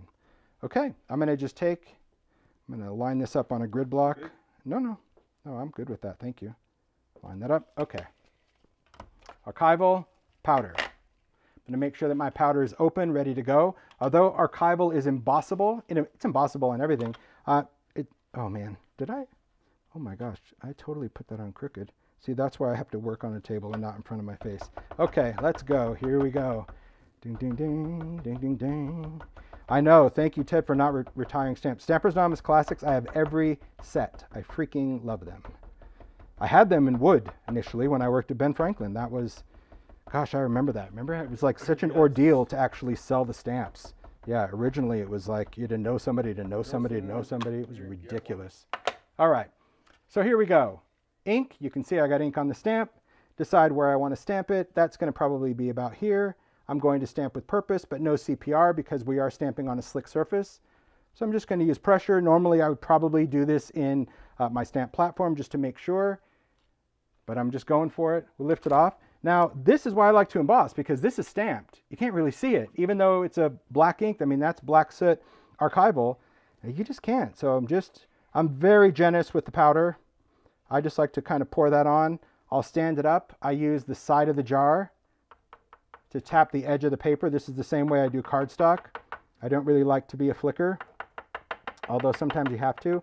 But just the vibration of this, really anything that's not stuck is going to come off. So there's our powder. Now I will lay this on the glass to see if I have any like big sticky areas. I have a couple of them here. So I'll just go in with a dry brush, right? Just a fan brush, and I'll just gently remove any of that powder. But I don't mind some of these little, see, even this one, I kind of like that one. But I don't really flick. I don't think it's a good idea to be a flicker because you take off too much powder. Tapping is okay, but again, if you like to you can be a flicker all you want. All right, there we go. So I've dusted that off. I'm happy with that. I'm going to set that aside so I can put my powder back, and then we will emboss. So I'm just going to take that, put that in like that, give that cardstock a little shakety shake to take off the static charge. I don't want to go in with my hands.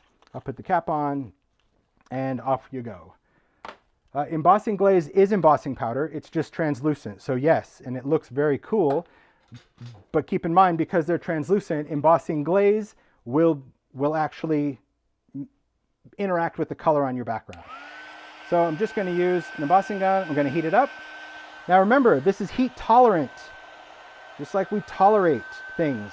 So when I emboss, I want to hold it off on the surface, and I want to emboss through the paper. I do not want to emboss directly down. You'll trap too much heat and you will create a blister. So if you can't hold on to it, you can get yourself a little set of little grippies, right? That can hold on to something if you're really sensitive to it. But my image is in the middle, so I have enough safe space. But yes, you don't want to emboss this substrate laying or sitting flat on a table, because too much heat will cause this stain to create a bubble. Okay, so we want the heat to go through it. I'm using an embossing gun now, not the hairdryer. And what I'm doing is I'm going around kind of warming up the entire space. I'm not focusing my heat anywhere because it's only heat tolerant, but it is embossable. And you'll see, and I like to again do this over white because I can see when it's turning, but you can see when it starts to turn that shiny black. Easy to identify over the white space. So again, you just kind of keep making its pass, and it's much easier to see like where it's embossed and where it isn't as you go. And to me, that side looks pretty good, so I just spin it around. Funny how, like, depending on how you work with your tools. Okay, look at that. That looks pretty good. See a little bit down here. Oh, a little bit on the end of that wing. I'm using my phone to actually see it. I'm like, oh, okay. There we go. Done. So now we have a beautifully embossed design, and so you can see just how nice that stands out, right? Okay, so we're going to paint, but before we paint, because I've used embossing powder, I'm just going to take a little Swiffer just to get off any of those little tiny pieces, because it's like sand on the beach. Okay, so I love this design. See, it does lay flat. It's beautiful like that. But my image, and you could totally stop like that. I think that's fine. But my image, I want to highlight this a little bit more. So because alcohol ink is so forgiving, and I could have embossed on the other side. I didn't have to emboss on the inked side. I could have embossed on that side, but I chose the ink side because that's what I wanted to do. But you could do either side. But next I'm going to go in with a brush and just some isopropyl, a little bit there. And I'm going to clean out some of these areas. So I'm going to go in and clean out the wings just so you kind of know what I'm doing. Oh, but first let's get rid of this purple that was in the brush. I forgot I painted with purple, isn't it? Okay, get rid of some of that. We'll put down another layer. I mean, I could have put down a purple wing. So you could, you could add a color just like we're removing it, but I wanted to go in and remove it. Okay, so I'll just take this brush and I'll start going right over this, right in that stamped area. And I'm just, you can see already how it just lightened that space. And you could see even without me holding that up. And just a small amount is all it's going to take. You don't want to flood it, but the embossing, it does help. It creates a nice little barrier. Do you have to clean it totally? Well, no, you could if you wanted to. I mean, you could go in and wipe it off with a Q-tip or a paper towel or something, but I'm just going for more of a highlighted area. So I'm wiping this color away until I'm pretty happy with the highlight. And even over here where it's embossed, there's still color under there. So I'm taking some of that color out of there. And I'm wiping off my brush occasionally if I see that I'm just starting to like move the color that I'm picking up. So that's important. But this is an important step that I will also want to share with you about embossing and alcohol inks, because some people say, well, could you emboss first and then do the color? You could, but then I want to share what you need to remember to do, or maybe you don't. Okay, I'll show you. All right, so that was just isopropyl alcohol and a brush over my alcohol ink background. So now let's take it over here. You can see a close-up. Look at that. So see how my ink right over those wings, totally translucent, and see how I did that here? Now let's see if the camera's going to pick it up. Oh, rats. Well, it kind of is. Okay, wherever the isopropyl touched the embossing, you can see right there in the middle of his body, and you can see right here on his wing. Isopropyl mattes embossing. So that's another trick. If you don't want to use steel wool, if you just went over it with isopropyl alcohol, it will actually dull the shine of the embossing. So if you look here on his body, you can see that dull spot right there, and you can see on his wings that they're shiny on the edges, but the wings are dull. Now you can leave it like that, but if you want it to be shiny again, which I do, you just go over it with your embossing gun again for just a few seconds, and it remelts that powder and brings back that shine. So all I'm going to do is I'm just going to hold it up now against the window because I can just get better light. And I'm simply just going to remelt that powder, and those wings and the body, any area that was dull will just become shiny again. Simple as that. Okay, a little bit down there on his body. Ooh, I see it. I see quite a bit actually that I want to emboss a little bit more. Ooh-wee. Nice. You don't have to go that long, but I wanted to start embossing down here a little bit more. Some areas that I missed when he had different light. So now do you see the difference? See, like all his wings, his whole body, everything is shiny again. So now you know. You know what you know.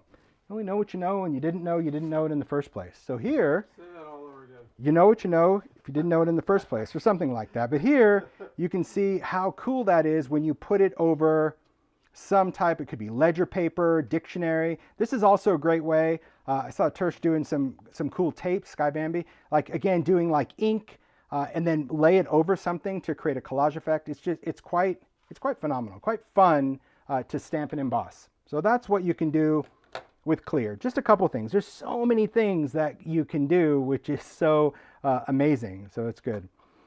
Ranger ink. Why do you heat on the top? I mean, if you heat it from the bottom, the powder doesn't fly away. You could heat on the bottom if you wanted to. Yeah, some people heat from the bottom, some people heat from the top. Preference, like everything else in the making sphere, right? Preference. I prefer to heat from the top because I can see where my heat tool is pointing, and I can't really see it when it's under a card. That's why I do it, but you did ask Ranger, not me, but I wanted to interject. Well, she asked you so, like 10 times before, and I okay. told her that Yeah. you were doing it on the top. Yeah, just a preference. But you could heat from the bottom just the same. It's up to you. Okay, so next we're going to talk about Dura-Bright, which a different substrate. Now these names, these are Grafix names, they're trade names, so I don't know what makes something Dura-Bright versus Dura-Lar. I'm sure they have explanations on their website, but this is their trade branded product. So Dura-Bright is a different type of synthetic substrate to me. It's a matte surface. You can see that, matte black, beautiful. We've already been through that. You can die cut it, you can do all that. But we're going to talk about alcohol inks on black. Now pearls are going to be beautiful because it has the pearls, but if you're going to use the inks, you need to understand how you work on a black substrate with alcohol ink, okay? Because the inks themselves are translucent. All of these colors are translucent, again, with the exception of pearls. So if you just put them on black, you're not going to see them. You'll see like a little tint of pink, but they're translucent. So what we need to do is we need to figure out a way to make these inks opaque. And the way we make them opaque is with a snow cap mixative. So we already know a mixative is designed to do what, class? Mix with the inks. So we know that if we put this with this color, this is going to mix together. So by adding mixative to your background, you create a semi-opaque variation of that color, meaning where there is a concentration of snow cap, it is more opaque, and as this mixative dissipates, it becomes more translucent because that is the nature of these colors. And your backgrounds can certainly vary. They can vary from really bold with a lot of mixative, medium amount of mixative, or just a little bit of mixative. There's no right or wrong because, I mean, this background, I don't know if the camera's going to pick it. There you go. You see that? That it may look black in one way, like look at that, it just looks black, but when the light hits it, dang, you still see the color. So it's important to understand this is one of those that like in real life, it's much better. But here it is a little weird because you look at that and be like, well, that's a hot mess. And then you're like, wait, what just happened? It's a phenomenal substrate. I've said it for years. You can go back and watch older videos. I have never liked alcohol ink on black paper because I never got it to do what I wanted it to do. It never worked the way ink should work. It never stayed luminous on a surface. Even the alcohol ink cardstock that we had, I said the same thing. This absorbed the color too much. I never got this result. And so I was super thrilled about this Dura-Bright. So let's go in and do some backgrounds and show how we can work with it. Now, I'm also going to be completely honest with you. This one is a huge learning curve. I have a lot of things that just didn't work out the way I intended, but you keep going. You get what you get. You reimagine it. You kind of redo it. So here we go. Okay, so I'm going to take this piece. This is just, again, a piece of the black Dura-Bright. I'm going to do the same thing on the back, just a little, not much, just a little mist of water just because I want it to stay put. I should have moved it. Isn't that crazy? That little bit of water is like, that's as far as I can get it to go. Okay, here we go. What we're going to do is we're going to have snow cap mixative at the ready. I do love that we have mixative in a big bottle. It comes in a small bottle, but I know I'm going to be using it, so I'm going for it. I'm also going to be using isopropyl because I want to kind of flood this, and I'm going to use some colors. Now for this one, I think I'm going to simplify this a little bit. So let's take Gumball. Let's just do simple colors because I will tell you the other thing that I learned. I actually want to use, ooh, Laguna's pretty cool. Mermaid's pretty cool. I'm going to look in my tin. Let's see. Ooh, I like that color. I was looking for turquoise. Oh, I think I touched my screen, so I may have froze my chat. I don't know. Did I? You? Yeah, me. No, I don't, Let's see. Okay, cool. All right. Sorry, I touched the... Okay. No, that's still good. We're going to use a little turquoise. So it's just, this is Gumball. Now it could be Fiesta. It could be a lot of those. It could be any kind of color you want. But we're just going to use those. Now here's why.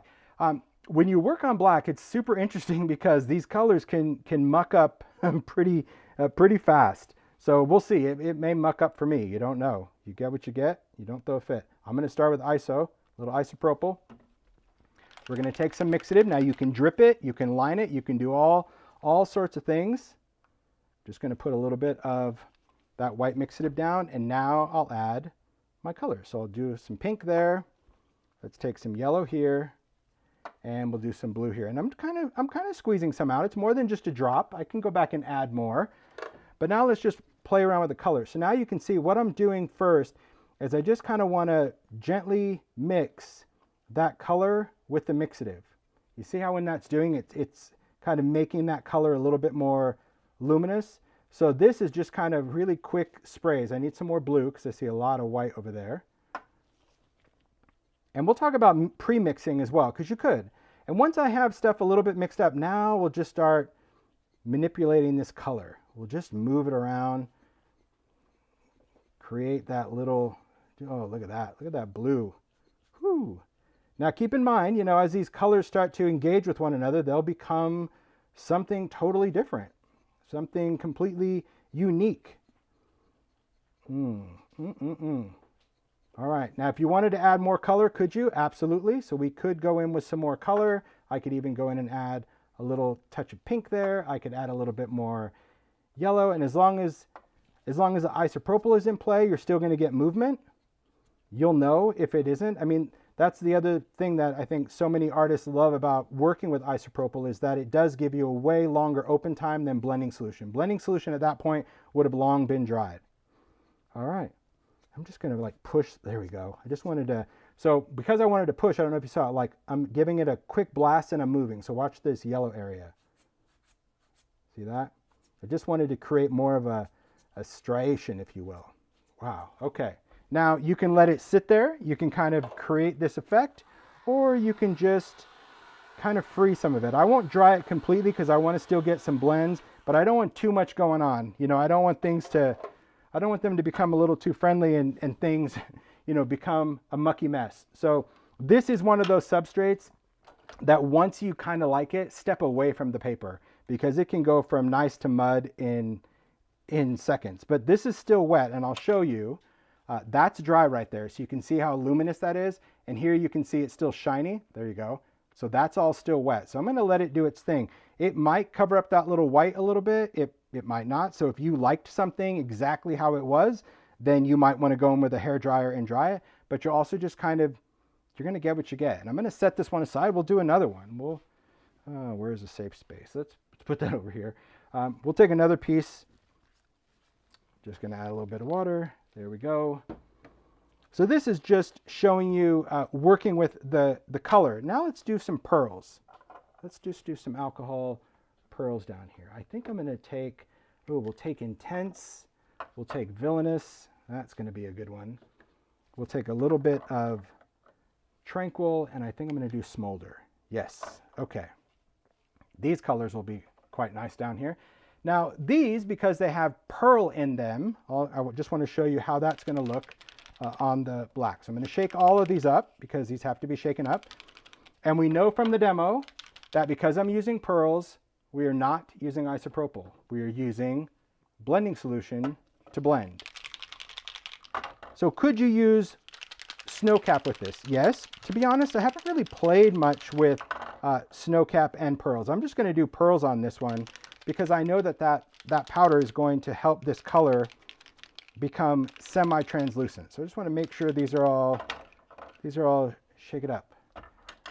All right. So let's start with a little bit of blending solution, similar to how we did isopropyl. And again, you're probably not going to get the same amount of play, but that's okay. I think that's all right. I just wonder, is that the Miriam from YouTube? There is an alcohol ink artist, Miriam, that does the most incredible alcohol ink YouTubes. Oh my gosh, her voice is so soothing, and her technique. I'm not sure if it's the same Miriam, but if it is, like, I'm a huge fan. I love how she applies her colors. Yeah, she's excellent at educating. All right, so here I'm just going to go in, and let's just move this around a little bit. You can see it's very dazzly, right? Yeah, I'm gonna think I want a little bit of, oh gosh, I just want to watch that for a second. But I think I'm gonna want to add a little bit, oh my gosh, do you see what's happening? Yeah, I'm gonna add a little bit of snowcap just because I want to. Okay, we're gonna take a little bit of that. I don't want to add too much. I don't want to overpower it. Plus I'm gonna add a little bit of intense in here as well. Okay. Oh, see? Yeah, you're absolutely right. I mean, you described it as parrot poop, but yes, Nancy, that's it. And I read that online, and it's, you know, I don't want to go in and jump into every chat and be like, well, that's the thing. You know, I can't really do that, but that is the problem that most people have, and they always blame the product. You know, never the learning curve, but it really does make a difference when you try to use isopropyl with pearls. It makes it a hot mess. And blending solution, because it is the same solvent, that's what's going to create this. So let's see what's going to happen with this. I'm not getting much break of that mixative like I did with the ISO. See the difference? Because it doesn't really want to be as fluid, but let's see. I might create something a little bit more radiant. So I have an idea for the next one that I might do. Just going in, I'm really trying to like flood this out just to see, get that busted up, because I can still add more pearls. There we go. Okay, beautiful. Now, another thing to know, if you're doing something like this with pearls and you're doing blending solution definitely has way more of a solvent smell than isopropyl because it's a different solvent, right? Blending solution is ethanol, it's not isopropyl. So it's important to remember that when you're applying so much to the surface. All right, there we go. And we can apply it in many, many different ways, right? It doesn't always have to be in drip form. But I need, anytime something's not moving, just, oh, see, I'm liking this now. I'm liking what that mixative did to these pearls. It's still pearly. We'll see when it dries, because as I mentioned before on the last demo, pearls really show off their shimmer when it's dry. Right now, it just does like a, I don't know if the camera's even picking it up. I think the camera's more focused on that white blob. It's not as horrible overall. It's still more intense, but I'm going to talk about mixing it next. Okay, so now we'll go in and I'm just going to dry this. Now you'll start seeing that pearl really solidify as it dries. Right now it's just kind of sizzling. Let me see if I can hold this up so you guys can see the sizzle that I'm seeing. I don't know if I'll try to hold this up and dry it simultaneously because it is pretty magical. Let's see. There you go. Can you see it like right by my thumb where it's kind of sparkly? That's what it's doing as it's drying. It's pretty wild. It seems to almost sizzle while it's drying. That's beautiful. It's very dreamy to me. Like this would be great with like a die cut of a moon or I don't know. Really, really pretty.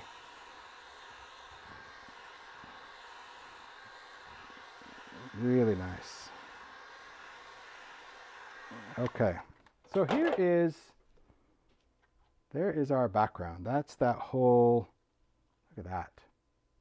So pretty. And so, yeah, you still have kind of that moon glow, and you could go in with another tool. You could even take a brush. I'm sure if I would have went in after I did blending solution, I could have taken a brush and really scribbled it out. That's fine. But I mean, I don't mind that. Because again, when I'm working, I'm probably going to cut this into something and use it with something a little different. But I love the pearls. But we'll bring it back to this one. You can see the difference in ink and snowcap, and this one still isn't dry all the way, but I'm going to go in and dry it. See what happened? I'm going to set that one down. Look at what happened on the edge right now as we've let this dry. See, by drying on its own, see how some of that color really migrated to the edge and we're getting this crazy outline of color? That's why if you can let things air dry, you get these serendipitous results that just become magical. You know, that's the whole idea. Because if we would have dried it like we did over here, it would just already be dry. We wouldn't have got this break that we had. That's pretty wild. All right. But I'll finish the drying because it's so cool. Okay. Just going to dry with a hairdryer. Could I use a heat tool? Asked and answered, we know. Because it is heat tolerant. So if we can emboss with a heat tool, we can dry with a heat tool. I just prefer a hairdryer because I don't have to be as careful. It's also going to give me a little bit more movement.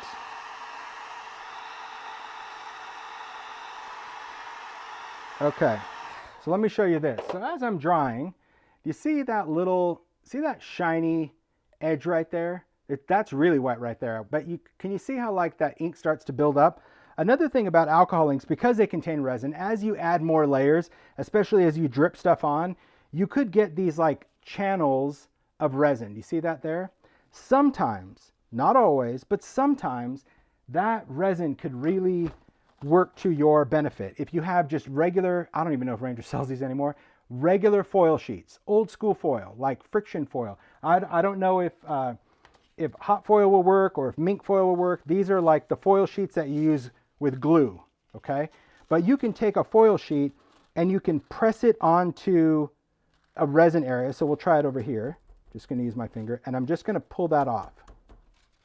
So over here, let's see if I can get some of that. I don't want to go into that red too much. Oh yeah, I'm getting some. And I'm not using a bone folder. I just want to use the pressure of my fingers on here and just seeing how much I can get transferred wherever I see a buildup of resin. And it could be any color. It might even change to like this little silvery color right here. If you do this while that resin buildup is still wet, because it will eventually cure. It should eventually cure as well. But we can get like really great fragments of metallic in our background. Now you may not like that. You may just think, oh, that's kind of mucky. You can take that off with alcohol. But even these edges, I mean, I happen to like that edge. I don't want to cover it up. But anywhere where we have concentration of resin, we can create that metallic. So I'll show you, let's see. Here's one. Here's one, like that's where all this, can you see all that gold right here? All that metallic? So this was intentional. This meant I was going in with my hairdryer. You can actually see the movements that I was making to try to really push up this build of ink, knowing that as soon as I was done, I would go in with that foil and it would stick to those areas. Now, not every area, right? It didn't transfer all the way here. You could go in with a glue pen or whatever, but there again, if you have that resin, standard foil is pretty cool. Leafing is actually easier. If you had just leafing is attracted way more than foil. So if you wanted more gold, I bet if you used gold leafing, you'd probably even get more to stick. But that's just an option. Again, the whole point of this demo is about reminding you the importance of play and to kind of experiment and see just different things that you could achieve with your substrates. This one I'm going to let continue to dry. That's why it's still shiny, because I'm really loving what's happening there. And if you like it, you kind of need to let it go and do its thing. All right, so far so good. Okay, let's talk about lift. I mean, because I could go on and on, but I've already been going on and on for a couple hours, so I might have to just, we'll have to do another alcohol ink demo another time, because there's probably another 25 things that I would want to show you, but got to keep these manageable. All right, let's take a little bit of lift ink.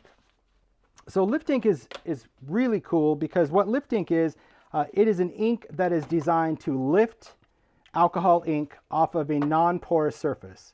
So what I'm doing right now is I'm just capping my inks, because I'm not going to be using them. So I want to cap them because I want to bring in my stamp platform. So it's a formulation. It was really inspired by archival, because you can do this technique that I'm going to share with you with an archival ink, but the archival ink is going to lay down color. So you have to manipulate the color of the archival and the alcohol ink, whereas lift ink is just clear.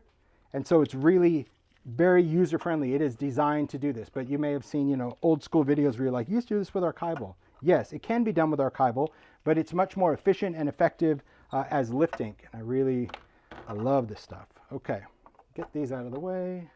I'll just put those in here for now. I'll put them all in my tin a little bit later. This is good. This is good. Okay. Let me clean up a space.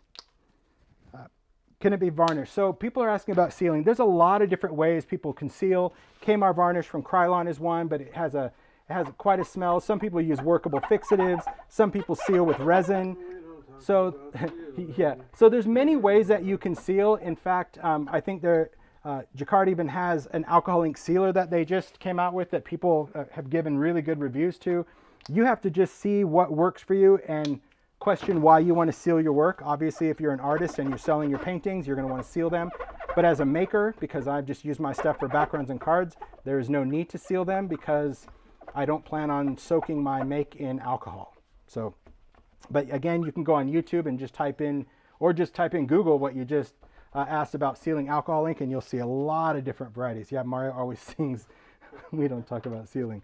Okay, so what we're going to do is we're going to do some lift. So I'll take a stamp platform. I do recommend, if you can do this, do some type of stamping tool, something that's going to give you more than one option to get your stamping right, because sometimes lift ink needs to be lifted more than once. Could I laminate this without running all over?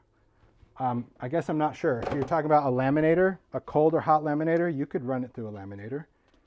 So yeah, because remember, it's heat tolerant. So I'm going to move this out of the way. Okay, so let's take a background that we've already done, and it could be any kind of background. It could be Dura-Lar, Dura-Bright, it could be one of our Yupo ones, it could be this one that we've done before. But my suggestion is creating a lift with a background that really focuses on ink, alcohol ink, because alcohol lift ink is designed for lifting ink. It's not designed for lifting mixatives. It's not, I had to take my gloves off. It's not designed for mixing pearls or lifting pearls. It's really designed for lifting ink. Now, could you lift alcohol pearls or mixatives or alloys? You could, but it takes a lot of time because it's really only designed to lift the dye and not the pigment. Okay, so when you're doing lift ink, my advice is to do it on a background that you've used mainly alcohol inks. If you used a little bit of pearl, that's fine. But if your background is totally focused on mixatives or pearls, it's not going to want to lift. Okay, so that's really important to remember. I'm going to just do this background because it's a big background. I think it would be fun. So let's take this. I'm going to work in this bigger area. Put some magnets down. Let's take a couple of stamps just to play around. I think it will be fun. I've got some different ones. Now, some favorites in the past. I mean, there's a whole variety of stuff you can lift because you can lift with detail.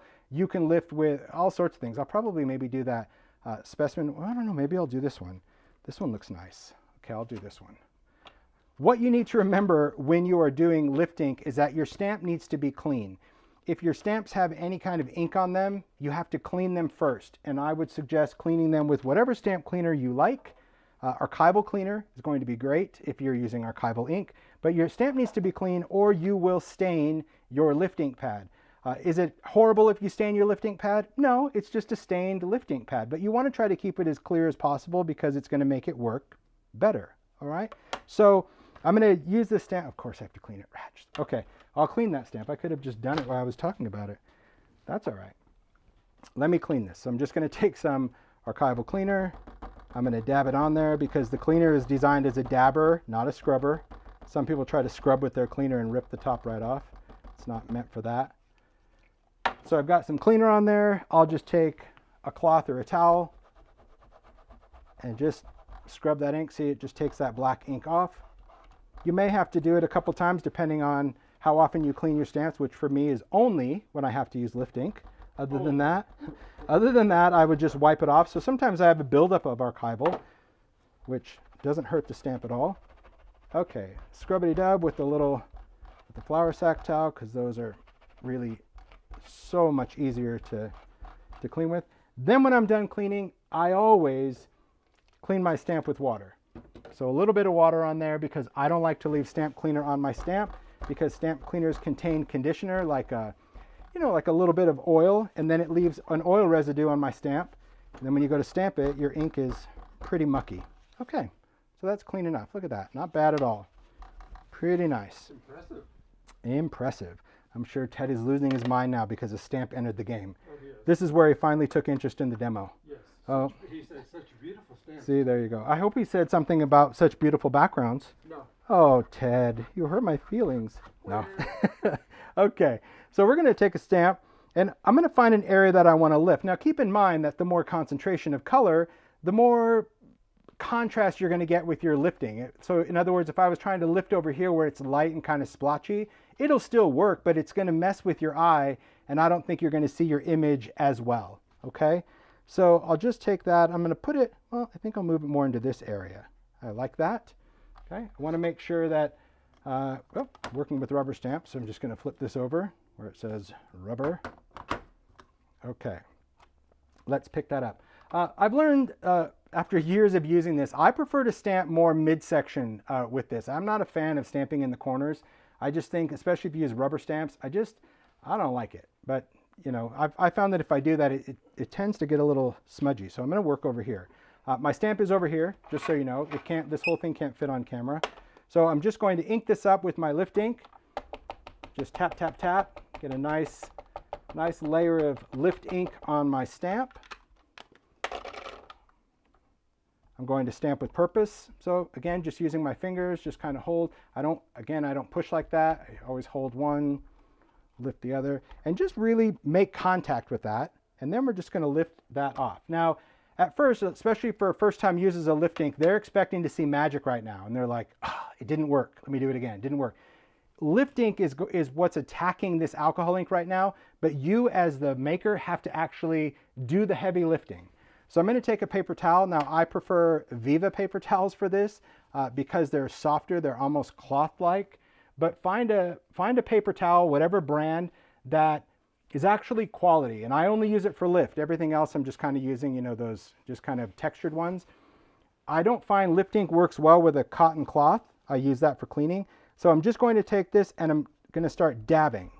Okay, you don't want to rub. Do not rub, because what you're doing is you're lifting, there's that little bit of alcohol ink, off of the surface. And I'm going to dab, and then I'll find a clean part. Even if you think, well, I don't see any color, but you're putting lift ink on there. And so if you use the same part of that paper towel, you could get a much more blurred image because you're essentially moving the lift ink around. And it takes a few times. It really does. A few passes with that, you can see your image start to come into focus. That's really what's important. And most people just like, and then wipe it and they're like, oh, it didn't work, or it got really smeared. Be patient. And I've been there, done that. I mean, I'm only telling you because I've learned the hard way, because I wanted it to be done. Now, if I wanted this lighter than this, because I can just go in now that I don't see any more ink coming off, I can go in and just buff that off, and you should hear it more like a little scratchy, and that's also why I like to use a paper towel that's more soft fabric-like. But this is how it's supposed to lift. It's supposed to create a ghost. If you wanted to lift it again, could we stamp again? Yes, you could stamp with the same stamp. If you were going to ink it again, you would need to clean your stamp, because there is lift ink and alcohol ink on your stamp. It lifted the ink off. I'm happy with this because I want to show you what you can do with that ink on there. But if we were going to stamp it again, you would either stamp it without re-inking, and that would lift it some, not a lot. But if you wanted to have way more, especially if you're doing pearls or mixatives, you would have to clean the stamp. Then you would have to go in and ink it with lift ink and do it a second time. But right now, I'm happy with this for right now. I'll come back to this background, but take a look at that. Like, that's perfect to me. I love that. See that little galaxy that we splattered earlier? Look at how that's just beautiful. We'll do more to this. I think that's great. But here's what we can also do with lift ink that I think is quite fun. Lift ink has lifted the alcohol ink off in this place. If I take a very porous paper, a porous coated paper, the most porous coated paper possible, which we talked about this at the very beginning of the demo, alcohol ink cardstock. This is where I use alcohol ink cardstock a lot now, because it's glossy, it is clay coated, and I'm going to place this down, and because of that glossy coating, it is going to help lift this ink off. So I'm just stamping with it. I didn't do anything to that stamp. It was that same alcohol ink that we lifted off however long ago. But what happens is, just again, stamping with purpose.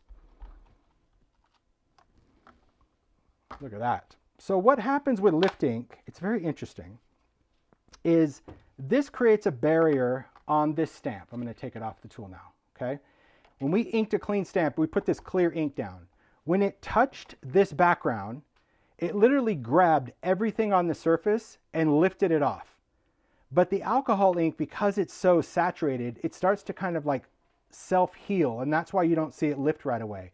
But because this lift ink remained on the stamp and the alcohol ink is dry, it creates a wet barrier. Remember when I talked about how embossing ink never dries on plastic? It's the same concept. This is it's an oil-based ink, and so that oil is a barrier between the stamp and this dry ink, and it never dries. So it didn't matter how long that ink sat on that stamp, I could stamp it. But the more porous the surface is, the better transfer you're going to get. Meaning, if you just stamped it on regular cardstock, you may not get this much detail or color because that paper didn't want to pull that ink off of this stamp. Knowing what I know, knowing that glossy glossy cardstock, I better take a drink. I've talked a while. Glossy cardstock is porous. It really grabbed that ink. And you can see that it took it exactly where it was in the background, right? That purple, this blue, that little bit of purple, that little bit of purple. It replicates exactly where you lifted it from, which makes the stamped image amazing. So cool. Something that, you know, you might do with markers or something, but how cool is that? And now this is permanent. This is a completely waterproof image because we stamped in alcohol ink. Amazing. Amazing. I love it. Bam. Bam. So another thing we can do, and then we'll get this wrapped up, just something else we can do with lift ink, because I was going to do like, gosh, I had big plans. I was going to do stencil printing and, but I can't. Okay. we're going to take, let me take something a little, we'll do some drips. That'll be good. Ooh, that ringer one is really good. Oh, it's going to be hard to decide.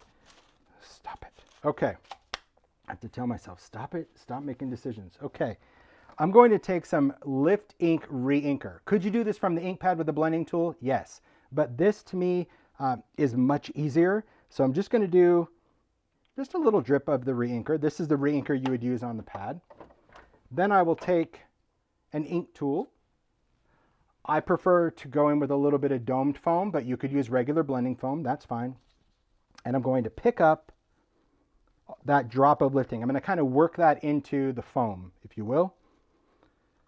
Now I can take a stencil. So we'll start over here. We'll start maybe a little bit on the bottom here. And I'm just going to start dabbing that into the stencil. I'm not swiping. I'm not doing anything. I'm just dabbing that on there. I'm going to lift the stencil off. Maybe I'll take some over here. We'll just dab through a bigger area. So you can see here, this one has way more ink revealed. And I'm just looking down just to make sure that I have ink on there. You can see, I mean, you can't see on the camera because it's up here, but from an angle, I can see that I'm putting enough on there. Okay. Actually, I don't think I want that. I think maybe I want to put a little bit more of this alphabet over here. Same thing, pounce, pounce, pounce. I'm not scrubbing it. I just want to put lift ink through the stencil. You can clean it off your stencil easy. It just comes off with just soap and water because the lift ink is just, it's oil-based, so a little soap will be fine. So now I have stenciled with lift ink onto my background. So now I have to go lift. So I'm taking that same paper towel, find that area, tap, tap, tap. I have a piece of media grip down here, so that's going to help from keeping this thing slipping and sliding. You can start seeing a little development. Over here, we're going to see a whole different kind of pattern because the area we lifted was actually a big space. So that's where stencils become super fun because you could play with detailed ones or big ones. And again, just changing. It's really, really cool. Okay, again, so amazing. Because lift to me should be almost this ghosty subtle. If you want your image to be white, you should be stamping and embossing, not lifting. Lifting is when you want that image to be kind of ghosty. So now I'm just going to buff off any excess that might be there, and then we'll hold it up. So the other reason why I like to use the Re-Inker is if I needed to put more on there, if I took this into my ink pad, I would transfer that color onto my ink pad. So the Re-Inker just allows me, if I was doing a bigger area, I could put more lift ink on there. If you don't have a Re-Inker, there is a trick around that. You could just take your ink pad and squish some of that ink out and pick up more lift ink. So there's always a workaround, but that's just why I use the Re-Inker. It's just easier. But if you didn't have one, don't think, oh, I can't stencil now. Just remember, try not to put ink back on here. That's not itself. So here we go. Let's lift this off. Move this out of the way and take a look at what we created. Beautiful. So this one, Ringer, I love this stencil because it's got a lot of open space. See, most stencils, you're cutting out and you're only revealing small areas. This is kind of the opposite. You've got these great distressed rings, but you're really stenciling those giant dots, and that's where it's lifting those bigger dots here because I wanted a different scale from these little speckly flecklies. And I like that little balance of just having some of that alpha type kind of coming in. Makes that, you know, just cool to me. But a fun way to really change your backgrounds just by adding ghosts. And could you stamp on this? Yes. Could you emboss this? Yes. You could then build another layer by putting something black over the top of it. It could be very cool.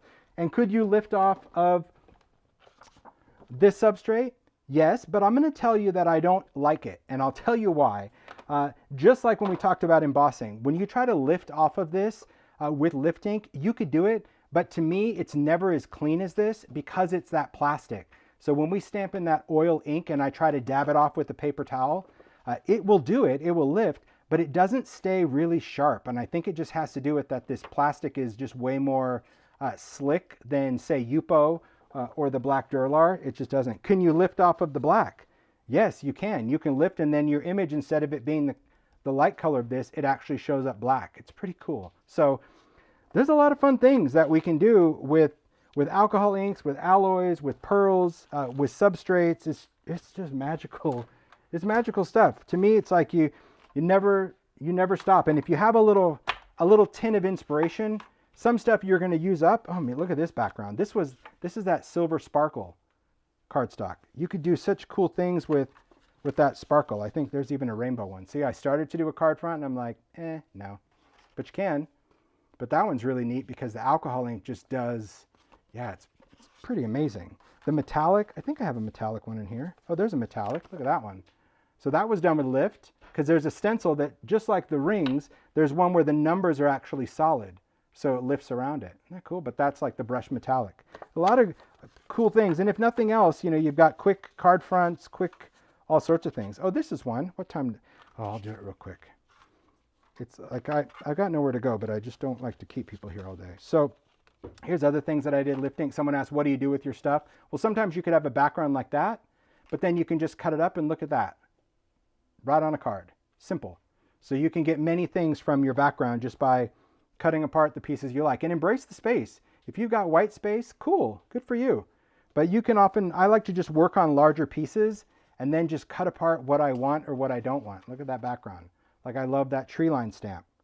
Or I thought, oh, it looks like a sunset. Okay, I'll use that tree line stamp to create that. There's so many, gosh, so many things. Lift ink. Oh, here's another lift ink. That's a favorite. Those who've watched that demo, you've probably seen this stamp used a bazillion times because I love that.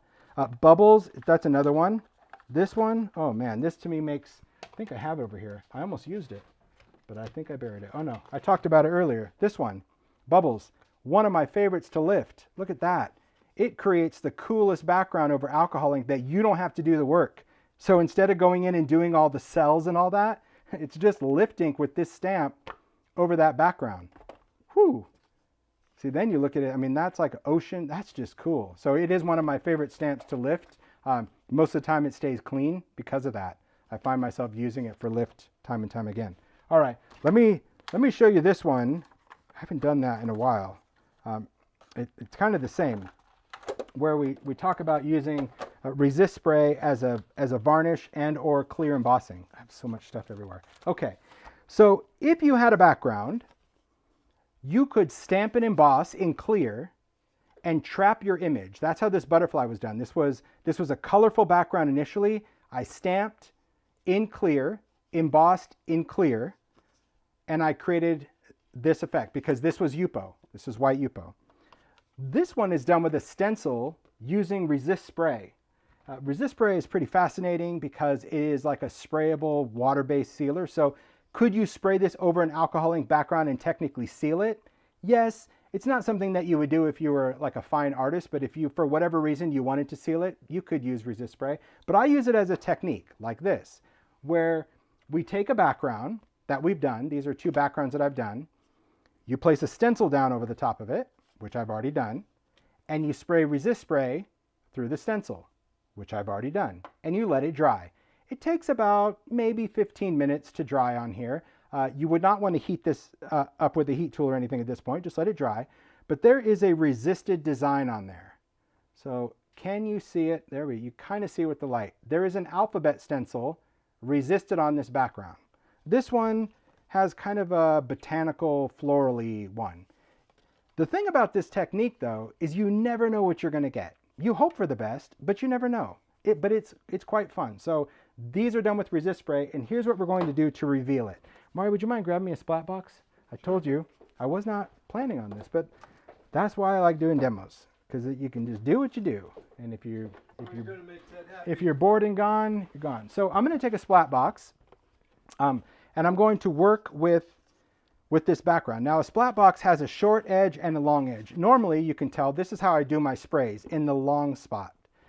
But for this one, I'm going to use the short because I'm going to stand my background up. It is important that you stand your background up for this. You'll see why in a second.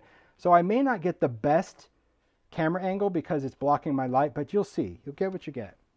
That's all we can do. I'm going to lay a paper towel down because it's going to get a little messy. I'm going to take my background. I'm going to stand it up, and I'm going to take isopropyl alcohol. That's what's in this sprayer is isopropyl. Could you use the one from a mini mister? Yes, but I like having more. And I'm just going to start spraying this. And what I'm trying to do is essentially wash off as much alcohol ink as I can until I'm happy with it. And I'll try to show you in the process. So I'm just really saturating the background. So you can see already, you can see those alphabets even starting to come through. I'm just And just going over it. You can spray as much as you want and just give it a second to do its thing. See what it's doing? Ooh, oh my word. Okay, what is happening, and I'm just going to take this and I'm just going to kind of mop off the excess if I have stuff on the edge. What is happening is wherever the resist spray was, it trapped that background. Can you see all the little dots and stuff behind the letters? That was the initial alcohol ink background. The isopropyl now is washing off whatever color is not protected by the resist spray.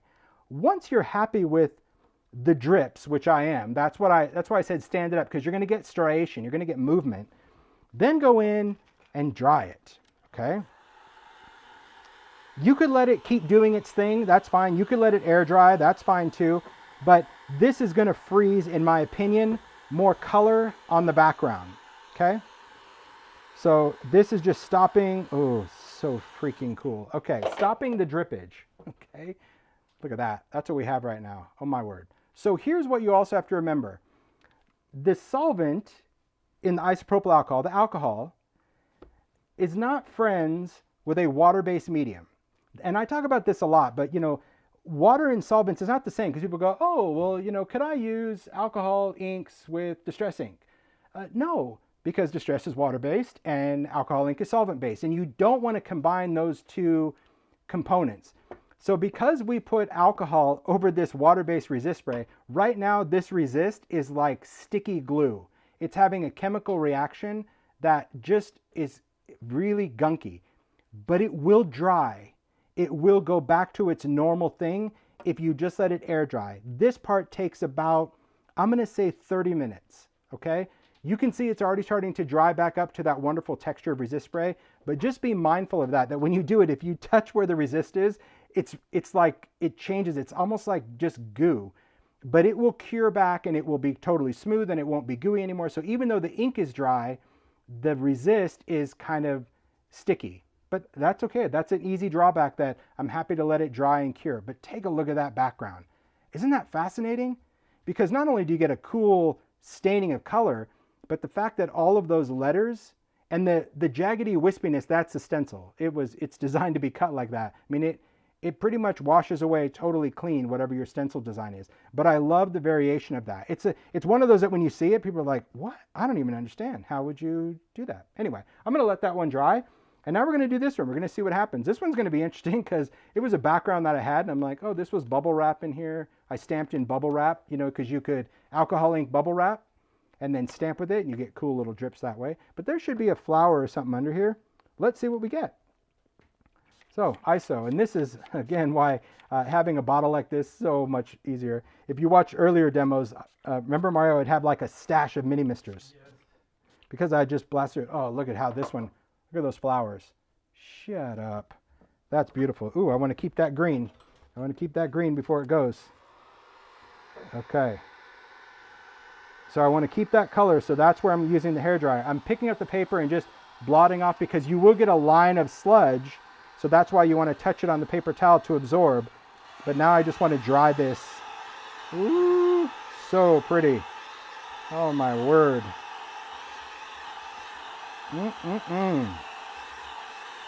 Crazy, right? Because when you saw that background, you're like, that is a bubbly mess. And I thought the same thing of that background. That's why I decided I would sacrifice it for this technique, because I'm like, it can't get any uglier.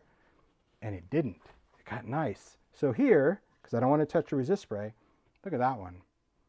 That's so, it's just such a beautiful wash of watercolor, and you get that shine. Now, I would imagine if you were into glitter, you could actually probably glitter dust this right now because it's pretty tacky. You could probably even get some sparkle to stick if you wanted to.